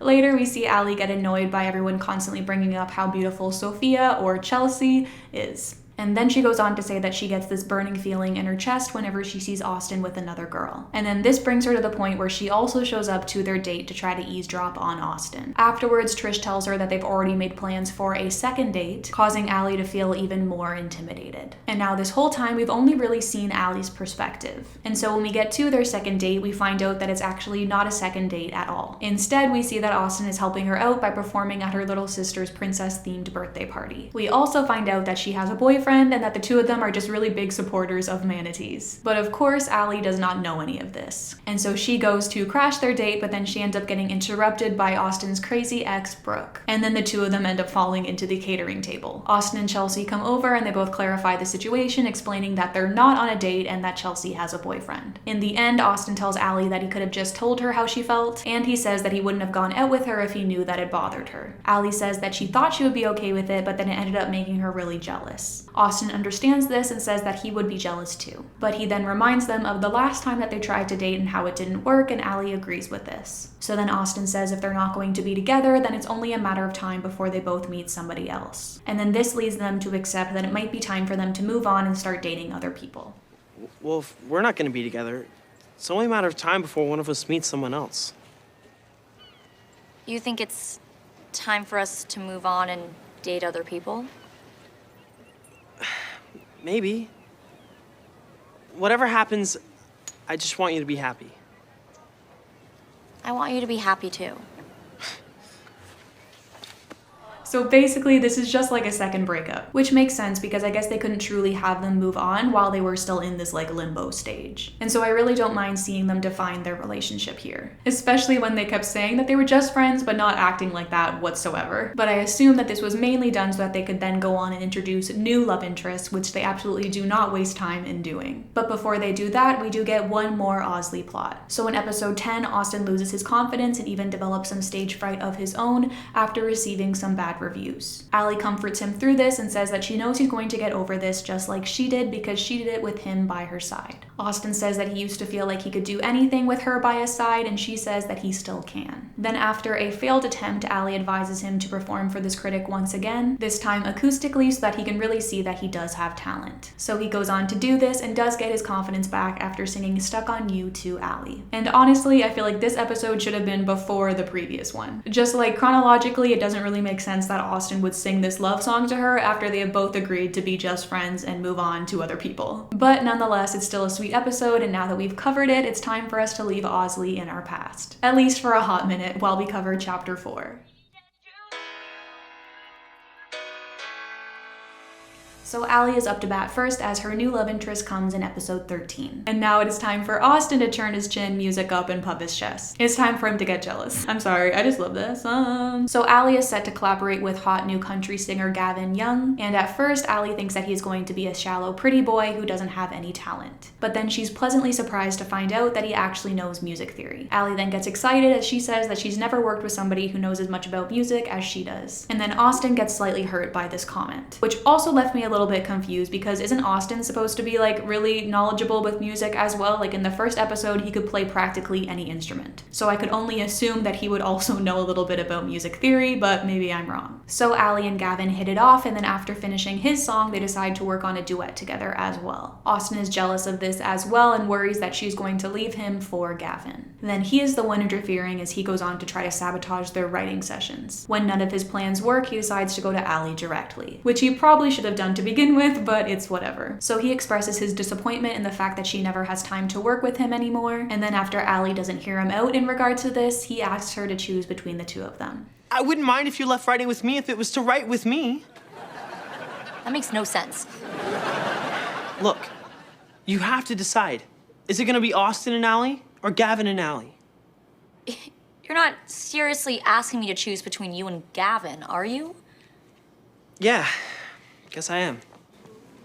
So obviously I feel like Austin giving her this ultimatum isn't cool, but at the same time, she also wasn't taking the time to listen to him when he was coming to her with this concern he was having. And so, I don't know, I feel like there's some bad behavior on both sides here. This whole situation causes Austin to realize that he still likes Allie and that he wants to get back together with her. So basically going back on their last discussion of this topic. But I do understand that it is one thing to agree to move on, and then it's another thing to actually see it happening. So he tells Des and Trish, and they question if he's sure about this. He says that he is and that he's going to go talk to her. Is this about more than just work? I guess so. I realized I still like Allie, and I want to get back together with her. Here we go again.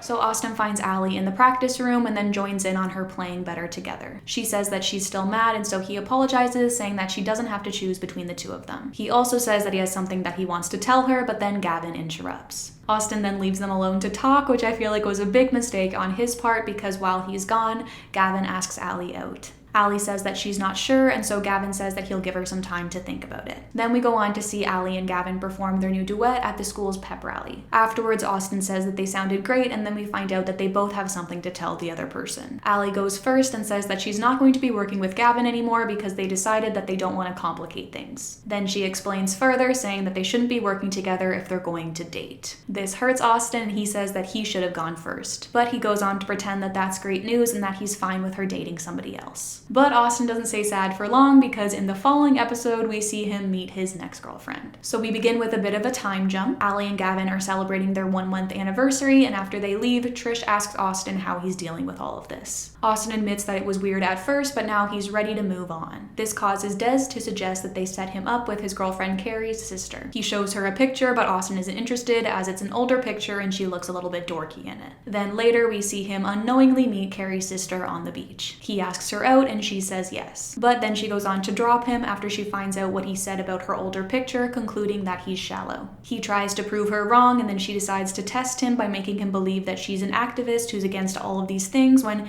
in reality she isn't. Long story short, he does a lot of things to try to impress her, including rigging a talent show to drop paint over all of the models. But what he doesn't know is that Allie is going to be in that fashion show. So when he can't stop the paint from going off, he decides to push Allie off the stage and gets himself covered in paint instead. Austin and Piper, that's the girl's name by the way, both apologize to one another and agree to start over. We wrap things up with a conversation between Allie and Austin where she says that she's happy for him and that she's not mad at him for ruining her modeling debut. She then accidentally falls on him at the end of this conversation as a little like punchline to show that she's no good at walking in heels. So a nice little reminder that even though they are currently with other people, they are still the ultimate endgame here. And I'm just choosing personally to ignore the fact that this is eerily similar to the Elliot and Kira plotline, because I kind of already talked about that. Now we don't see much of them for a few more episodes, but there is this one moment in episode 15 that I just had to highlight, which is that apparently Allie's cloud watching club from the first season has come down to being just her and Austin. And she goes on to thank him for still showing up, which was a little bit of a throwaway comment or a joke, I guess, but I was personally just obsessed with that idea and found it to be so sweet. So even though they have literally just started dating other people like they previously agreed to do,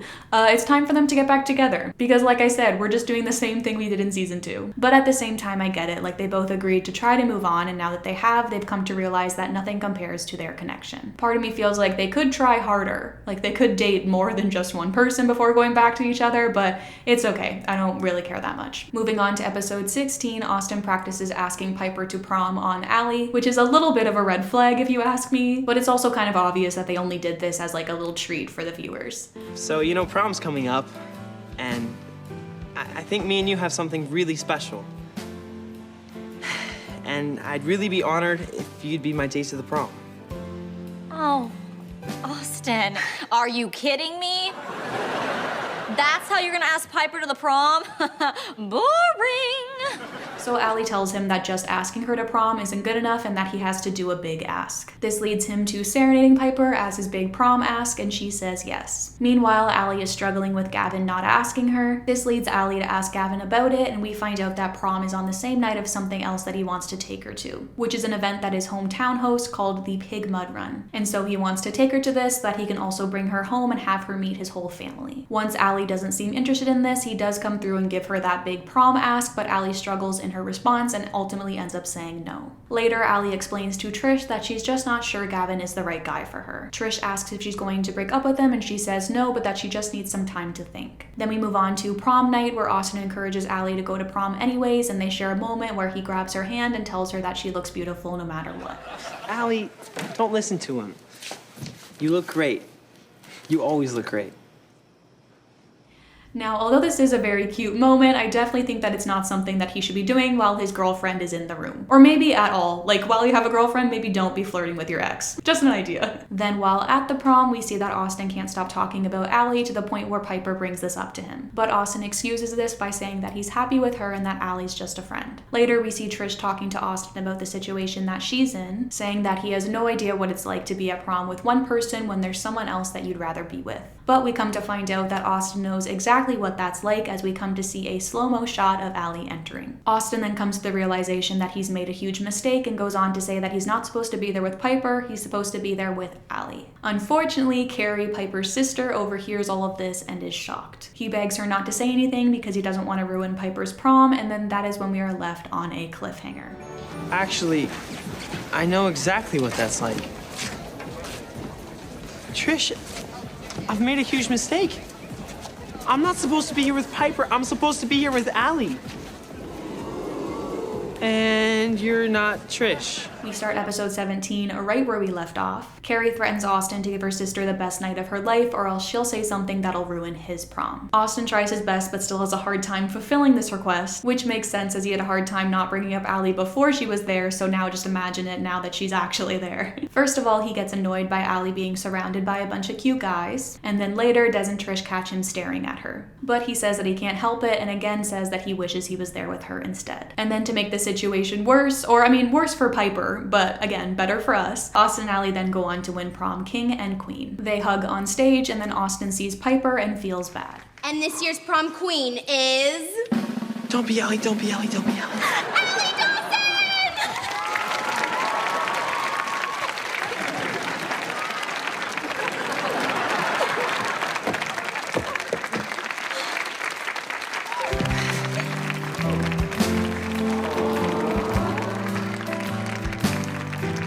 Couple then goes on to share their first dance as prom king and queen, and then Austin interrupts it, asking if Allie minds if he goes and talks to Piper real quick. Allie sarcastically replies that of course she doesn't mind to be left alone dancing in front of the whole school, but he goes on to leave her anyways. So Austin and Piper head outside for some privacy and ultimately end up breaking up due to Austin's feelings for Allie. Piper takes the whole situation really well and encourages him to go back in there and tell Allie how he feels. And I would say that it really sucks that Austin put her in this situation, but I still don't know how I feel about what she put him through in the first episode that we saw her in. I kind of glossed over it previously because this video isn't about them, but she basically made him do a bunch of ridiculous things just to see how far he'd go. It was as payback for being shallow, but I still just don't know how I feel about that whole situation. So I feel like I can conclude that they both had their faults in this relationship, and overall this breakup was very mature. So Austin goes to Allie to tell her how he feels, but then they get interrupted by Gavin coming in on a horse. So now it's Allie's turn for her and Gavin to break up. They go outside as well, and Allie says that she just feels like they're not right for each other. Then she heads heads back inside and tells Austin that they broke up. And then he says that him and Piper broke up as well. He asks her to dance, which they go on to do, and then she asks why him and Piper broke up. Then Austin does not beat around the bush whatsoever and tells her that it was because he still has feelings for her. He continues saying that he always liked her and that he never stopped. She says that she feels the same way and that she always dreamed about going to prom with the perfect guy and that that's him. He asks her to be his prom date and she says yes. Then they go on to have their very first real on-screen kiss. And by real, I just mean like we actually see it for the first time.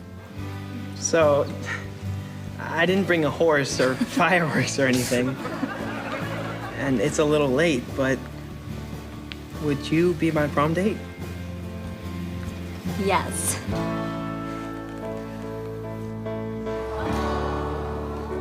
So Austin and Allie are now officially back together, and for good this time, they end up staying together throughout the rest of the series, which I personally feel like has gotta be like a Disney Channel record. Like there is a breakup scare in the finale of this season, then I guess there is the like dark years that they talk about in the finale as well. But as far as dating on the series go, like I feel like they've gotta be one of the few that actually last for a good chunk of time. I also must say that I really liked how they had Gavin come in and they do their breakup before absolutely anything romantic happens between Austin and Allie, because it really would have sucked if we had to see them kiss while she was still technically with someone else. And I'm sure that that was 100% intentional just because it all feels very convenient. It's like, oh, of course, and now Gavin's gonna come in and they're gonna break up. But honestly, I'm okay with it because the less cheating, the better. And also, I think that it's safe to say that based off of Allie's previous actions, that she wouldn't have even let it get that far in the first place if she was still technically with Gavin. And so having him come in and wrap up that plotline as well before we had them get together was nice to see. And so yeah, this was a much shorter chapter, but I think that that's okay. I see Gavin and Piper as kind of like the stepping stones that brought them back together, which makes sense because the first time they got together, they kind of needed other people to be able to do that. I guess some could argue that that wasn't fair to them, but I personally don't have a problem with it. Like I feel like rebounds are a normal and healthy part of life. And that's just the way things go sometimes. And so with all that being said, let's move on to our final chapter. So while we do have to wait a couple episodes to get any good shipping moments from the couple, episode 21 starts off with a bang. First of all, Allie's album release gets moved up earlier, and this causes the couple to do what? That's right, hug for longer than necessary. You did it! I'm so proud of you. Aww. I love that you two are a couple again. Okay. So since Allie is going to be busy now with her album coming out, the couple decides to squeeze a month long of dates into one weekend. They go see 5 movies back to back, then to a poetry reading and a theme park. Then this episode takes a turn once Allie's dad reveals that he wants to sell the store. And honestly, I feel like this is like the first sign that dark things are to come in season 4. Don't get me wrong, I don't hate the 4th season, I just personally don't think it's any good. Like, Osley aside, it's just too much change for me. But as I said, Allie's dad wants to sell the store and they try to change his mind, but it's already too late. Then we move on to Allie's record release party. Allie asks if she should mention that they're dating before she has to do an interview, and Austin says no because he just wants this night to be focused on her and her music. Which is nice, but it also results in Austin stress rambling when he's getting interviewed after he's referred to as her partner. After Allie's performance, the person that they were going to sell the store to decides to give it back, causing Austin and Allie to do a very long hug once again. So then this brings us to our 3rd season finale, which, as I said, we are met with a little bit of a breakup scare. We start out with Austin and Allie both being nominated for Best Debut Album at the Worldwide Music Awards. They are not fazed at all at being up against each other, and Austin says that he can't wait to show the world that she's his girlfriend. And Allie agrees with this, being excited about the fact that this event will be the first time in which the world will see them as a couple. But this happiness does not last for long, as Jimmy then comes to find out that they're dating. This leads him to tell Austin that he can't have a girlfriend because of his career, which is interesting because he didn't really seem to mind that much when it was his daughter that he was dating. He says that nobody can know that they're a couple and forbids them from going to the award show together. This brings Austin to coming up with the idea of proving to Jimmy that they can be seen together in public without acting like a couple. But they foreshadow this idea not being able to work as they then go on to hug longingly in celebration of this idea. I was so excited to go to the WMAs with you. Maybe we still can. If we can prove to Jimmy that we can be together in public without acting like a couple, he'll have to let us go. Great idea. We can do that.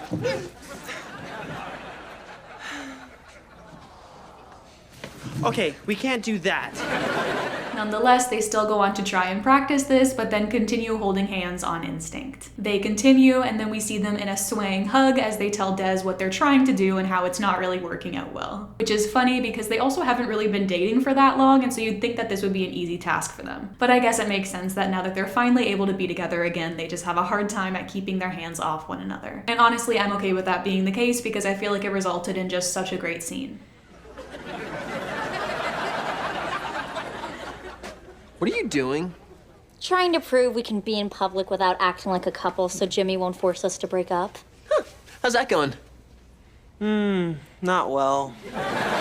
This brings us to the night of the awards show in which they have decided not to go together. And so instead, we see Austin's parents deliver her flowers on his behalf. And then when they do see each other on the red carpet, Austin is speechless when he sees her. But then things get awkward when Jimmy shows up and the two of them have to pretend to be platonic in front of him and during an interview that they both have. Whoa. Allie, you look... Whoa. You look great too. What do you think you're doing? Just telling my friend that she looks nice. You look cool, bro. You're not so bad either, bro. This causes Austin to later tell Jimmy that he doesn't want to be a superstar if it means that he has to hurt Allie in the process. Jimmy then uses his contract as blackmail, basically saying that he has to keep pretending or else he'll stop him from making music or performing for the next 10 years. And then here it comes. So Allie tells Austin that she doesn't want to make him choose between her and his career. But Austin says that he's not going to and that they're just going to have to keep them a secret. Allie thinks that this is a crazy idea and instead suggests that maybe they just aren't meant to be together. And then they go on to agree that maybe breaking up is the right decision here. Which again, I would complain about this being another short stunt to their relationship, but that's not how things play out, so just stay with me here. Austin stresses that he doesn't want to lose her again, but she says that they'll still be in each other's lives, that they'll still be friends, and then they go on to hug. I don't want to lose you again. We'll still be in each other's lives. We'll always be friends. Best friends.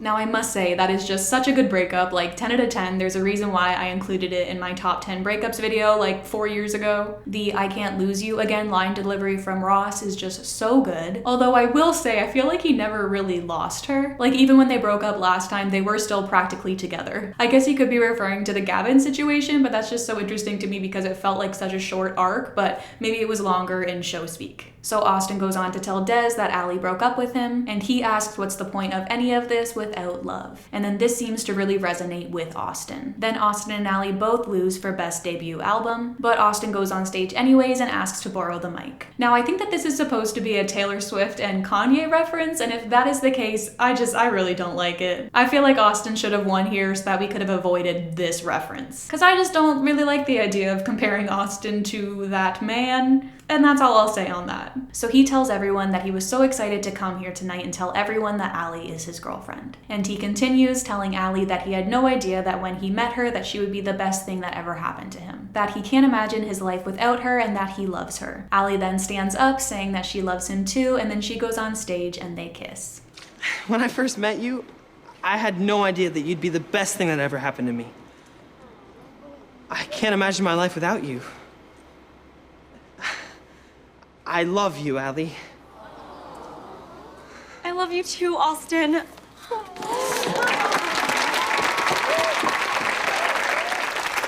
Now this is just great. Like I love everything about this, no complaints from me. I don't know what it is, but declarations of love just get to me. Like that is just the epitome of romance as far as I'm concerned, which is funny because I feel like if that ever happened to me in real life, I would absolutely hate every minute of it and be so incredibly embarrassed. But also it's just so true to Austin's character. Like no matter what it means for him, Allie will always have priority. He really does mean it when he says that everything else means nothing to him if he doesn't have her. And it's also not surprising to me that he felt like he could do this and kind of push the barrier a little. handle. Because we've seen them over and over again challenge authority in this show and then still end up getting what they want in the end. It's just unfortunate that this time around, that is not the case. So Trish tells the gang that she talked to Jimmy, but he wouldn't budge. Austin says that it stinks, but he already made his choice and that it was the right one. And so we end the season with Austin and Allie together and the gang excited for Allie's tour. And since I've been doing this with every other season finale, I feel like I should mention that I enjoyed this one as well. Like, if I were to rank them, I think I would put this one first. Like, I really liked the breakup drama and the declaration of love and the kiss and all of that. Like, I feel like it's a really solid finale. And so now it's time for season 4, and as I mentioned earlier, I personally feel like this is the worst season of the series. On the bright side, we do start off with Austin and Allie going strong. We see them both telling their friends that their relationship is going great and that they feel like every day they spend together is the best day ever. But then things take a turn when Austin finds out that his friends will not be joining him for senior year. And this is really disappointing to him as he was really looking forward to spending their final year together as friends. So he goes on to talk to his mother about how he's feeling, and then she suggests that he go off to military school, which I know is just a bit for the show, like it's funny and whatever, but I'm just like, does this woman not know her son at all? Military school has got to be the worst advice for Austin Moon that I've ever heard in my entire life. Like, your son is a performer, do you not know any of his interests? Like, why are you recommending this? Anyways, he decides to go through with this because he feels like he has no other options. Meanwhile, the rest of his friends confess to one another that they're not looking forward to their plans to leave and really wanted to spend their senior year together. They then agree to stay in Miami and go to tell Austin, but then his mom delivers the news. And then of course this leads to them breaking him out of military school and being excited to spend their senior year together. But now that Austin is not going to military school but also still unable to make music,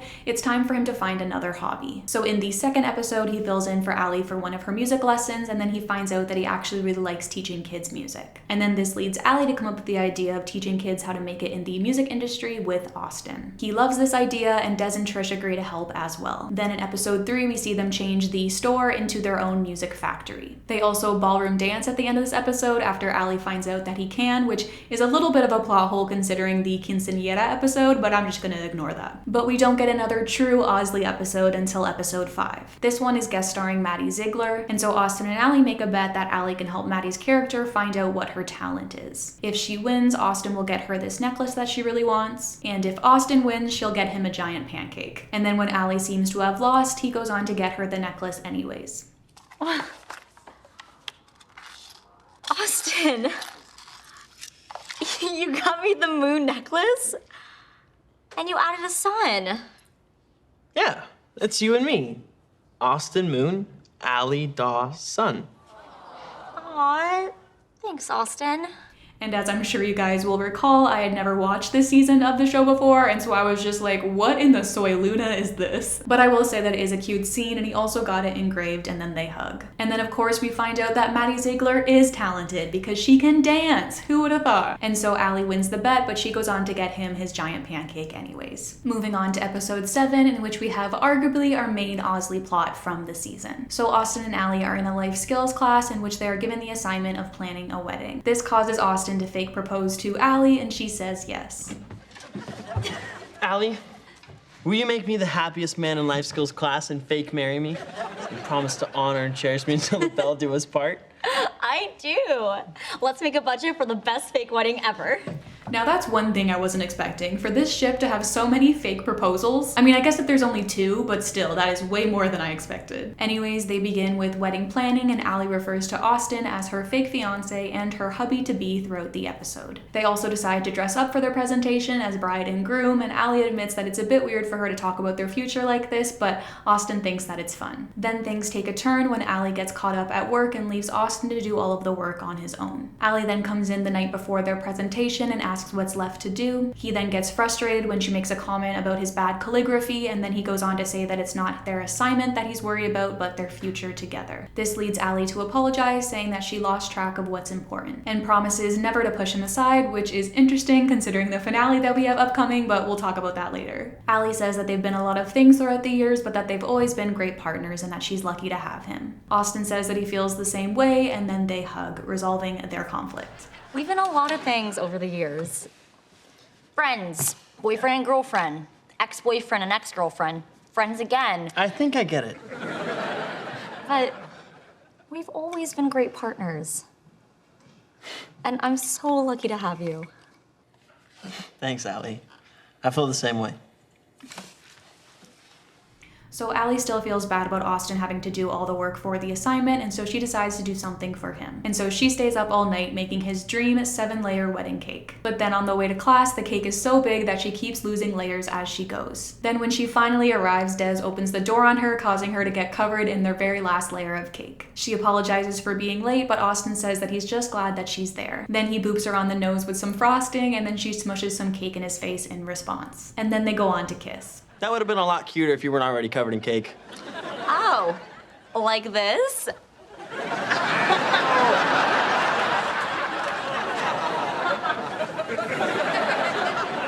This is sweet now, but can you please start your presentation? Shh, you're ruining the moment.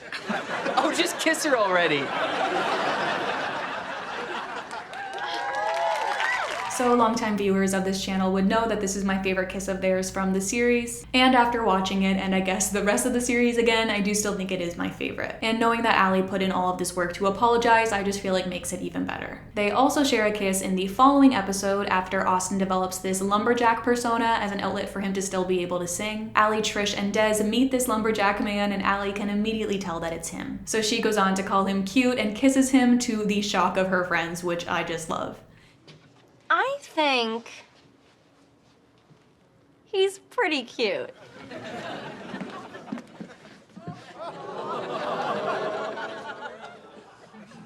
I can't believe you're cheating on Austin in front of me with this big hairy lumberjack. Guys, I give you Flurmy McGurgan. Now, I think the main charm of this kiss is the fact that we see so many fake personas on Disney Channel that somehow everybody is blind to. And so I just love moments like this where the person that loves the other person is immediately able to tell who that person is. And then we don't go on to get another Austin and Allie plotline for a few more episodes, but Jimmy does end up taking Austin's music ban off of him in the following episode, which is great. The kid can sing again, which we love to see. On to episode 10, where we see the couple face another conflict. But before we do that, we do get a little bit of a sweet moment where we see the two of them discussing their upcoming anniversary. Allie asks what anniversary he's referring to, and then Austin says that they can just choose a random date and then uses her birthday as an example. Why don't we just pick a random date that has no special meaning? Like November 29th. That's my birthday. Duh. Now it'll be extra special. Love you. Now, I'm just personally choosing to let that comment slide because I honestly don't think that the Austin that we've come to know for these past 4 seasons, who is constantly proving how thoughtful and kind he is, would actually forget Allie's birthday. So I'm just gonna excuse that as a joke, especially considering the fact that it was played off pretty well. Then we find out that Allie is performing at the MVMAs and she's planning to put on a big dance number performance, but her label doesn't want her to. They're then able to get them to agree to at least show them what she can do, and Austin steps up as her choreographer, but then Allie is really struggling and picking up any of the moves. The gang then starts to get worried that Allie isn't going to be ready in time, and so then they decide to lie to her and tell her that her audition has been canceled. But then Allie just calls them and finds out that that's not the case. Austin apologizes, but Allie is really hurt by this. So then the award show comes around and Austin gets her flowers and everything, but Allie won't even let him in her dressing room. She then goes on to perform and Allie does her big dance number flawlessly, causing Austin to apologize after. But she forgives him, saying that she was so mad that it motivated her to try harder. And once again, this couple proves that communication is key, and Austin's constant ability to own up to his mistakes is just unmatched. And again, a couple episodes go by before we get another plotline between the two of them, which I honestly think is to be expected now that the couple is together. And I'm honestly just glad to see them come up with other plotlines to include instead of taking the easy route, which would just be to have them break up and then get back together. But in episode 12, we have this cute moment where they end up kissing between the glass of this box that Austin is trapped inside. And then in episode 16, when Allie is basically having a depressive episode after not getting into Harvard, Austin comforts her through this and reminds her of all she does and how great her life is. Then in the episode following this one, Allie isn't able to graduate because she has an overdue library book. Then after finding her old planner, she realizes that she never brought it back because she actually lent it to Austin. And then we get to the bad part where when he's not able to find this book, he lies to Allie and says that he did find it and has already returned it. Which is unfortunate because if he would have just told her the truth here, then he would have found out that all he has to do is pay a small fee. Instead, he tries to order the book online and finds out that it's out of print. This leads him to calling every bookstore in Florida to try to find a copy, which which he does, and he ends up driving 12 hours there and back just to get this book for Allie. But then of course shenanigans ensue and this copy also gets ruined. And then again, instead of just telling Allie the truth, the gang decides to gaslight her and then put on a fake graduation for her. And then it's not until the middle of her speech that Austin finally comes clean and tells her that he didn't return her book. He apologizes and she hugs him, saying that she was mad at first when he lied, but is happy that he's come clean. I couldn't find it and I didn't want you to be mad, so I lied to buy more time, and I finally found a copy, but then Trish and Dad spilled acid on it, and then I made up this whole fake graduation, and I made you believe you slept a whole day, and this whole thing is a lie, and now I'm out of breath, and... Allie, I'm so sorry. So I personally don't really like this episode. Like, it just makes no sense to me that Allie would know that he's lying but not tell him that she knows that he's lying, and be mad at him about it but not actually talk to him about it until after he puts on this whole scheme to like try to make it up to her. I get like wanting him to own up to it, but still the whole thing just felt really weird to me and like really out of character for Allie. But Austin driving 12 hours there and back for her does check out and was a really nice addition to this episode. Moving on to our final Christmas episode, we see that Austin and Allie both get one another their favorite photo of them, which is very adorable. And speaking of holidays, in the next episode, Allie comes up with the idea of celebrating all of the holidays together that they're going to miss while they're away the following year. Because I don't know if I mentioned this, but Allie did end up getting into Harvard, so she's going to be going off to school. First, they celebrate Easter and their anniversary together, and during this date, she calls him cute and they almost kiss. Next, they celebrate New Year's and Thanksgiving together, and this is when we start to see that Austin is feeling a little bit insecure about his intelligence. And he's nervous that she's going to go off to Harvard and get a new, smarter boyfriend. They also go on to kiss at fake midnight, but Des interrupts them again. Later on, the whole friend group ends up getting into a fight, and Austin says that he's tired about hearing how excited she is about going off to school with smart people. No one ever said you were ridiculous. Allie, just because you're going to Harvard doesn't mean you're qualified to tell people when they're not ridiculous. Yeah, if we want to be ridiculous, we don't need your permission. You know, ever since you got into Harvard, you can't stop talking about how excited you are to hang out with smart people. Like, we aren't good enough for you anymore. What? I never said that. You didn't have to. It's in your tone. This fight continues when they go off to watch Trish perform in a musical that she's in, but then her number about friendship is able to bring them back together. Austin apologizes for acting jealous and says that he was just missing her already. Allie says that she feels the same way and then reassures him that he doesn't have to worry about her falling for somebody else because she loves him for who he is and always will. They share I love yous for the second time in the series and then kiss. Allie, I'm sorry for acting so jealous. I was just missing you already. I feel the same way. And you don't have to worry about me falling for some brainy Harvard guy. I love you for you, and I always will. I love you too. Now, I will say that it sucks that apparently things didn't play out as Allie promises that they would here, but it is nice to hear them share I love yous once again and kiss. And this scene also continues with Allie giving him her songbook as a going away present, which is really sweet. And then we have our cliffhanger where we see what we think is them reuniting after 4 months. Austin says that the day that he walked into that music store is the best day of his life because it's the day that he met her. Then he proposes to her and Allie says that she can't. There's so much about the future I don't know. But the one thing I'm sure of is there's no way I can make it without you. So, Allie Willow Dawson, will you make me the happiest man alive and marry me? Austin. I can't. So it's safe to say that I was shocked when I saw this for the first time. Obviously, I was unaware of the events to come, and so I was shocked that I had never heard about any criticism in regards to these kids getting engaged so young, but as we come to see, there's a reason for that. So the scene continues in the finale where Allie says that she can't believe that he's asking her to marry her, and she says yes. Then we flash forward 4 years with Des and Trish watching this footage on his laptop, and Trish says that that never happened. Des explains that he did some editing to make it look like that's what happened because the real story is just too sad. We then come to find out that apparently Austin and Allie broke up and haven't talked to each other in years. Trish tried to talk to Allie into going to his show with her, but she says that she doesn't want to see him. And at this point, I honestly feel like a teen proposal would have been better than this. Like, at least then we would have had some originality here. And I honestly feel like that would have made more sense for these characters. Like, I get that long distance is hard and everything, but I just feel like a connection like Austin and Allie's would have needed more than distance to tear them apart. Moving on though, Des says that he knows that if they can get all of them in the same room together, then everything will be fine fine and they can all go back to being friends. So Trish comes up with a scheme to try to make that happen by getting them both booked on the Helen show, which is a nice touch because that's basically where everything started, and so it's nice to include that in the finale here. So Austin and Ally both get brought out on stage at the same time and are shocked to see the other person. Helen goes on to ask what made them break up, and they both stumble in their responses. Then Austin goes on to explain that he was busy touring and she was busy with school, and they both just didn't have time to spend together. Ally then explains further that this was frustrating and painful, and so they decided to take a break. Look, the real story isn't that interesting. I was constantly on tour, Ally was busy with school, and we never had time to see each other. Aww. It was frustrating and it was painful to not be able to be together, so we decided that the best thing to do was take a small break. Then a small break turned into a long break.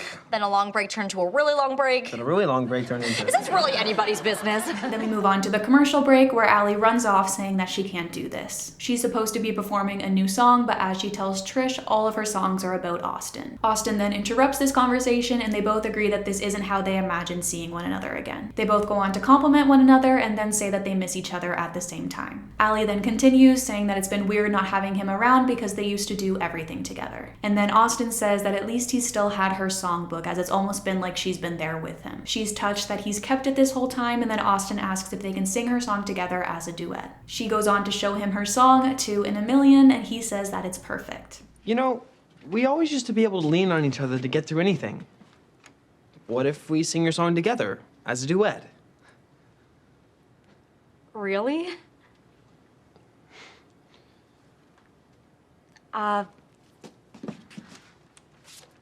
I think this one might be good. Now, I hate to critique their acting here because, like, it's fine, they're doing great, but I just personally feel like it doesn't seem like they haven't seen one another in like 4 years. But maybe that's also because I feel like this plotline would have been better suited for an episode with a longer runtime. I feel like we haven't even had that much time to digest that these two haven't seen each other in years, and now they're already reuniting. But nitpicking aside, they go on to perform and these sparks are flying. The song ends and Austin says that he still loves her, and Ally says that she never stopped. Austin then says that he never wanted to be apart from her, and she wants that too, but feels as though they're always headed in different directions. So he suggests that they join forces and become a duo, causing Ally to kiss him in response. No matter how much we love each other, we always seem to be headed in different directions. Then why don't we head in the same direction? We can write, record, perform, and tour together. You mean like an official duo? Yes. What do you say?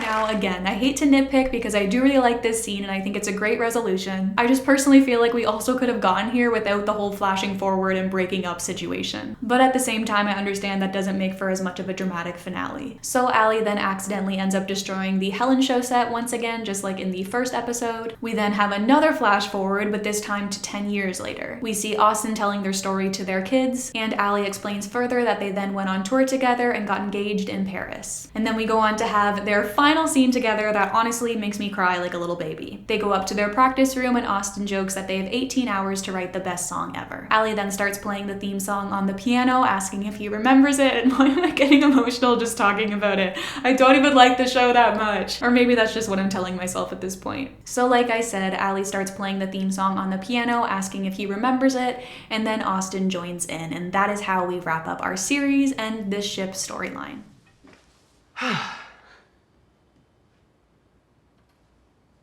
Remember this one?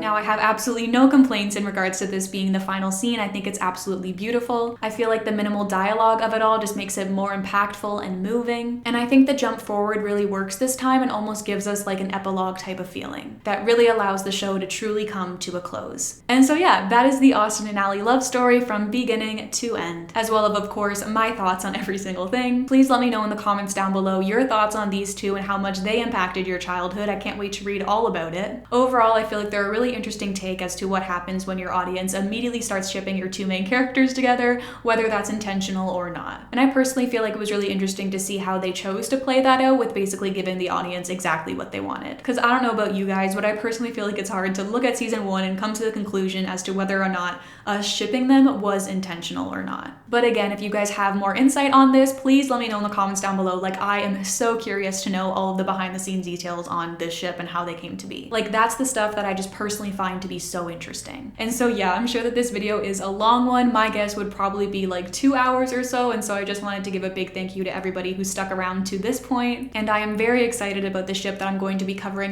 next month, so be sure to stay tuned for that one because it's going to be a little bit different, but I'm excited. But yeah, that's all I have to say for today. I hope you'll have a wonderful day, and I'll talk to you very, very soon. I always feel weird like sitting here for 2 hours talking about this ship and then suddenly it just ends. And it's just like, oh, that's it. Bye. Like, it feels weird. I feel like I don't wrap it up well enough, but I try. And I guess that's all that matters. Man, all right. That's that. I love you guys. Bye.